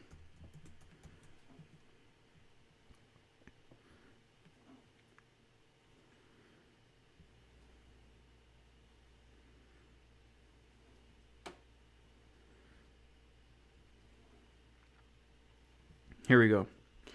Revelation 2:8, not 2:18. This is Jesus talking. He says, I'm the first and the last, and I was dead, but now I'm alive. I mean, we know the first and the last, this is a phrase in Scripture that refers only to God, right? I mean, God refers to himself as this in the book of Isaiah. So it's very, very interesting stuff, guys. I mean, it's very deep, interesting stuff.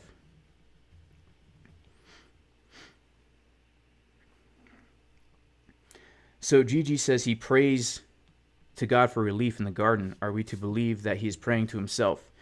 See, that's what makes it complex. No, he's not praying to himself. He's praying to the Father. He's not praying to himself. He's praying to the Father. And somehow, Jesus is the Son. He's not the Father. But he is one with the Father. And he is also God. So, like I said, these are things that we cannot comprehend. But, it says he's praying to his Father. And it also says, out of his own mouth, Jesus says, I am the first and the last, who was dead and is now alive. It says in the book of John that the Word is God. And Jesus does things that only God can do. He forgives sin.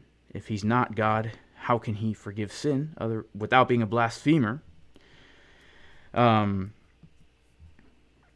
He does things that only God has the place to do. So, like I said, it's a very complex issue.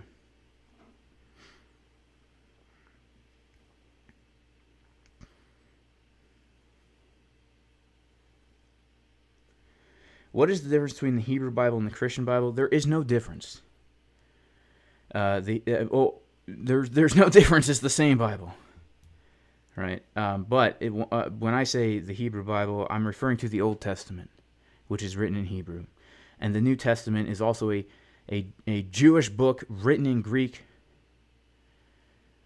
which at the time was a language that most Jewish people spoke, and even had translated the Hebrew scriptures into Greek, because that's what most people spoke during that time, after Alexander the Great came along and took over the world, basically.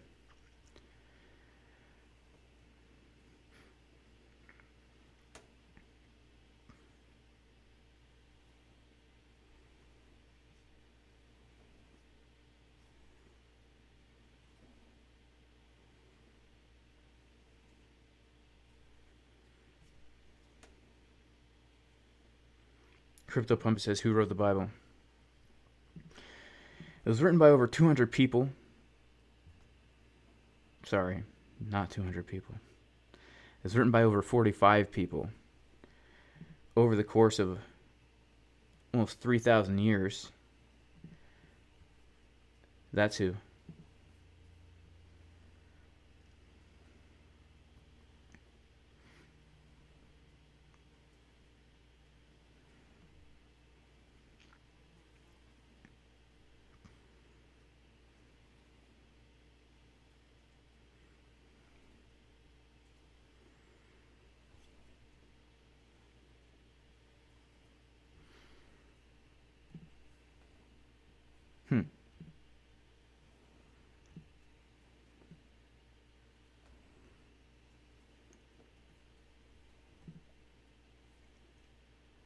Wow, we just put in another lower low, huh?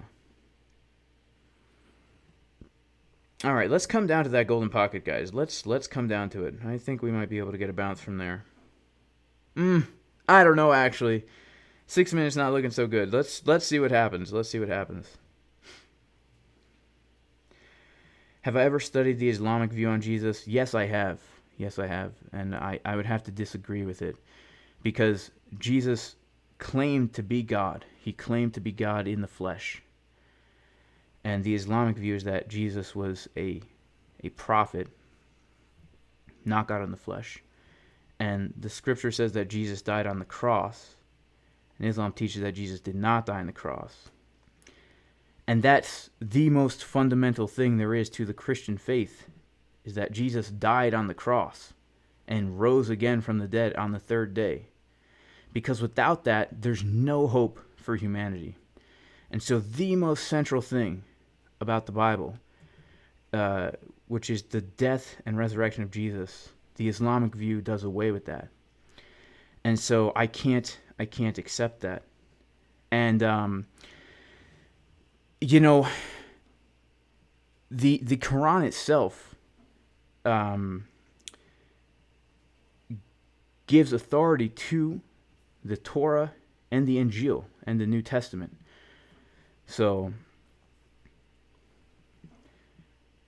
if we believe in the Quran, we also have to believe in the other scriptures. And the other scriptures contradict the Quran. I mean, if the Quran says that Jesus did not die on the cross, and if it says that Jesus is not God, then the most fundamental things that the Bible teaches is doing away with that. I can't accept that. So that's why I don't hold to that view. That's why I don't hold to that view. But hey, no hate to anybody who holds to that view. Do I think the Bible was the first form of social control and now it's money? That's a good question, Crypto Pumpit. Now, personally, I don't. And I think that the Bible and the Scripture has led to more freedom throughout the past 2,000 years than any other kind of ideology. Because, and we have to understand, okay, I'm not talking about the institution of the church right now, which I acknowledge has done many evil and horrible things throughout humanity. But I'm talking about the message of the good news of Jesus has done more to free humanity than anything else that we can think of in history. The entire Western world that we have grown up and that we have inherited from the people who went before us is based on the biblical worldview, where humanity has an intrinsic value because they are a creation created in the image of God according to his likeness. And that male and female are created equal, and that all humanity is equal, and that God is no respecter of persons, right? And we can watch in our own lifetimes, myself included, and in our parents' and grandparents' lifetimes, that the farther away our civilization in the West here has gotten from the biblical worldview, the more into bondage we have become, right? Even in the past 50, 100 years, this entire trajectory of our civilization, I would submit is because we have forsaken the biblical worldview, which teaches personal ownership of property, that every person is a creation in God's image and therefore has value as an image bearer of God. And not only that, the scripture itself teaches and prophesies the destruction of the New World Order, right? I mean, it's prophesying a one world government, a one world currency, a one world religion, and the destruction of that. And, you know, it's interesting because throughout history, the past 2,000 years, you see many, many times where the Bible itself is outlawed because it will cause people to turn away from the government. Even the Catholic Church made it illegal to translate the Bible out of Latin so that the common person could read it, right? When William Tyndale translated the Bible, and when Martin Luther translated the Bible, and these guys were translating the Bible into the common man's language, they were doing it knowing that they could be killed for doing that. And even now, you go check out other countries that, you know, you're not allowed to go preach what the Bible says, right? In China, you're not allowed to go proselytize and preach the good news about Jesus. You're not allowed to do that. It's okay to be a Christian, but you can't go out there and tell other people about it. Why? Because it threatens the authority of the government. Because the Bible points to a higher authority. It points to an authority that transcends humanity. And it puts accountability on humanity to treat each other as creations created in the image of God. And so I don't think it's used to control people. I don't think so. I don't see how it could be. The only way I could see why somebody would have that view is because the Bible teaches an objective moral standard where it says certain things are right and certain things are wrong. And people don't like that because we're sinful human beings and we're living in our sinful flesh, which desires things that are contrary to the way God created us to be.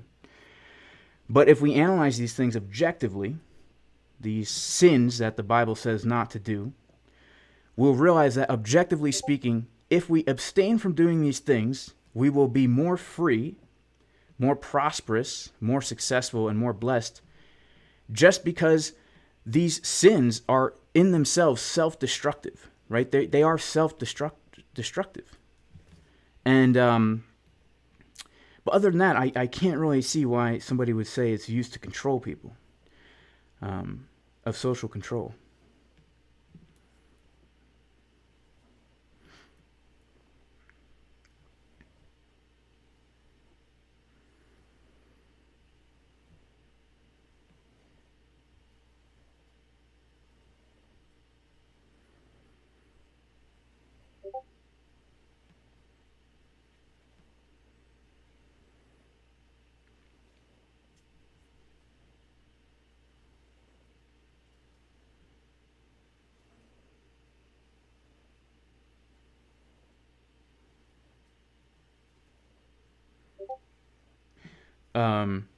What makes Jesus the Son of God? Well, when we say the Son of God, we have to interpret this through the lens of what the Scripture reveals to us about the nature of the Son of God, which is that he always existed, right? He always existed. He didn't come into being at some point. He existed in eternity as God. And it's impossible for us to fully comprehend what it means that Jesus is the Son of God. But he is himself God, but he has the way that people describe it, and the best way I can describe it, is that God is one being in three persons. And I cannot explain that to you because I don't have the ability to explain that. But if I'm going to believe what the Scripture says about the nature of God, I have to believe that Jesus always existed as God eternally, was there in the beginning as God, involved in the creation, and then later on took on flesh and became a man, always having existed, right? He didn't come into being when he was born. He didn't become God when he was born. No, he was already existing as God. But then he actually entered into his creation in the form of a human being and took on flesh, which is why in Daniel chapter 7,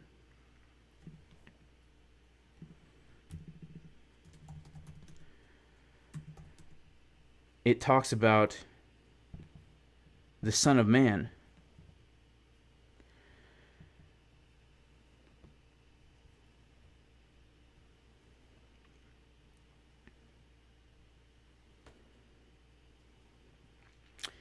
Now, this is a vision that Daniel had where Daniel sees a vision of, well, I mean, I can't go into all the details, but Daniel sees one like the Son of Man who came in the clouds of heaven, and he came up to God, and he was brought near to God. And unto the Son of Man was given dominion and glory and a kingdom, and all nations and all languages and all people should serve the Son of Man, and the dominion of the Son of Man is everlasting, which shall not pass away. And his kingdom is a kingdom that shall not be destroyed. And so it's just very clear that the Messiah, having taken on flesh, was always God, is having, I mean, the worship and dominion belongs to the Son of Man, which only belongs to God. It's like I said, these are complex issues, right? They are very complex issues. And I'm not going to sit here and say I can explain them, but I can just go by what the Scripture is saying, and I have to take that for what it is. Now I know not everyone will agree, and that's totally fine.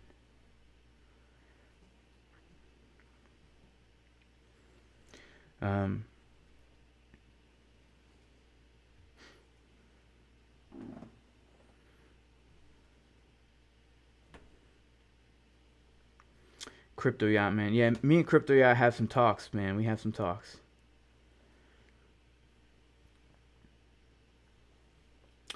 But yeah. All right, guys. I am going to head out. I'm going to be done for the weekend, y'all. But thanks, everyone, for being here. Did we get...